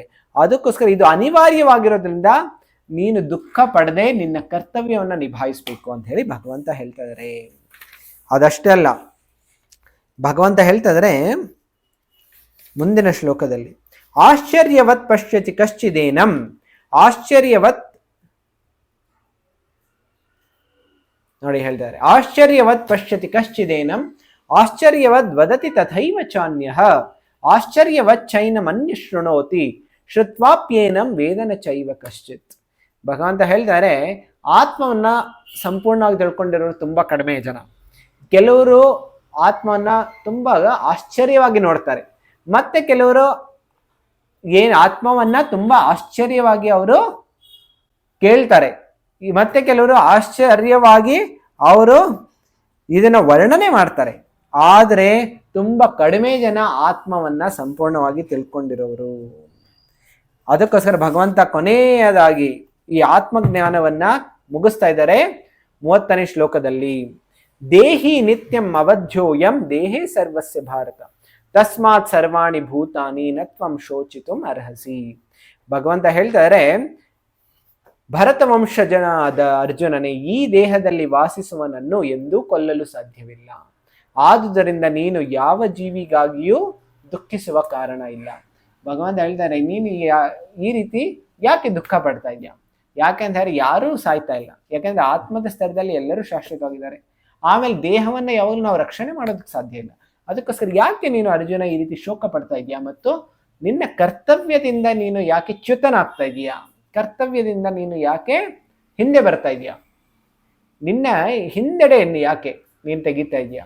ನೀನು ಕರ್ತವ್ಯವನ್ನ ಪಾಲಿಸಿದ್ರೆ ನಿನಗೆ ಪುಣ್ಯವೂ ಬರುತ್ತೆ, ಪಾಪದಿಂದ ನೀನು ಮುಕ್ತನಾಗ್ತೀಯ ಅಂತ ಹೇಳಿ ಮುಂದೆ ಮತ್ತೊಂದು ಹೇಳ್ತಾರೆ. ಇಲ್ಲಿಯ ತನಕ ಅರ್ಜುನನ 5 ಕಾರಣಗಳು ಹಿಂದೆ ಹೇಳಿದ್ರು. ಮೊದಲನೇ ಕಾರಣ ಕರುಣೆಯ ಬಗ್ಗೆ ಹೇಳಿದ್ರು. ಯಾಕೆಂದರೆ ಇವರೆಲ್ಲರೂ ನನ್ನ ರಕ್ತ ಸಂಬಂಧಿಗಳು, ನನ್ನ ಗುರುಗಳು, ಇವ್ರನ್ನ ಹೇಗೆ ನಾನು ನೋವು ಕೊಡ್ಲಿ, ಬಾಣವನ್ನು ಬಿಟ್ಟು ಹೇಗೆ ಅವ್ರಿಗೆ ನೋವು ಕೊಡ್ಲಿ ಅಂತ ಹೇಳಿ ಒಂದು ಕಾರಣವನ್ನ ಹೇಳಿದ್ರು. ಆ ಕಾರಣಕ್ಕೆ ಉತ್ತರ ಭಗವಂತ ಇಲ್ಲಿಯ ತನಕ 30ನೇ ಶ್ಲೋಕದ ತನಕ ಹೇಳಿದ್ದಾರೆ.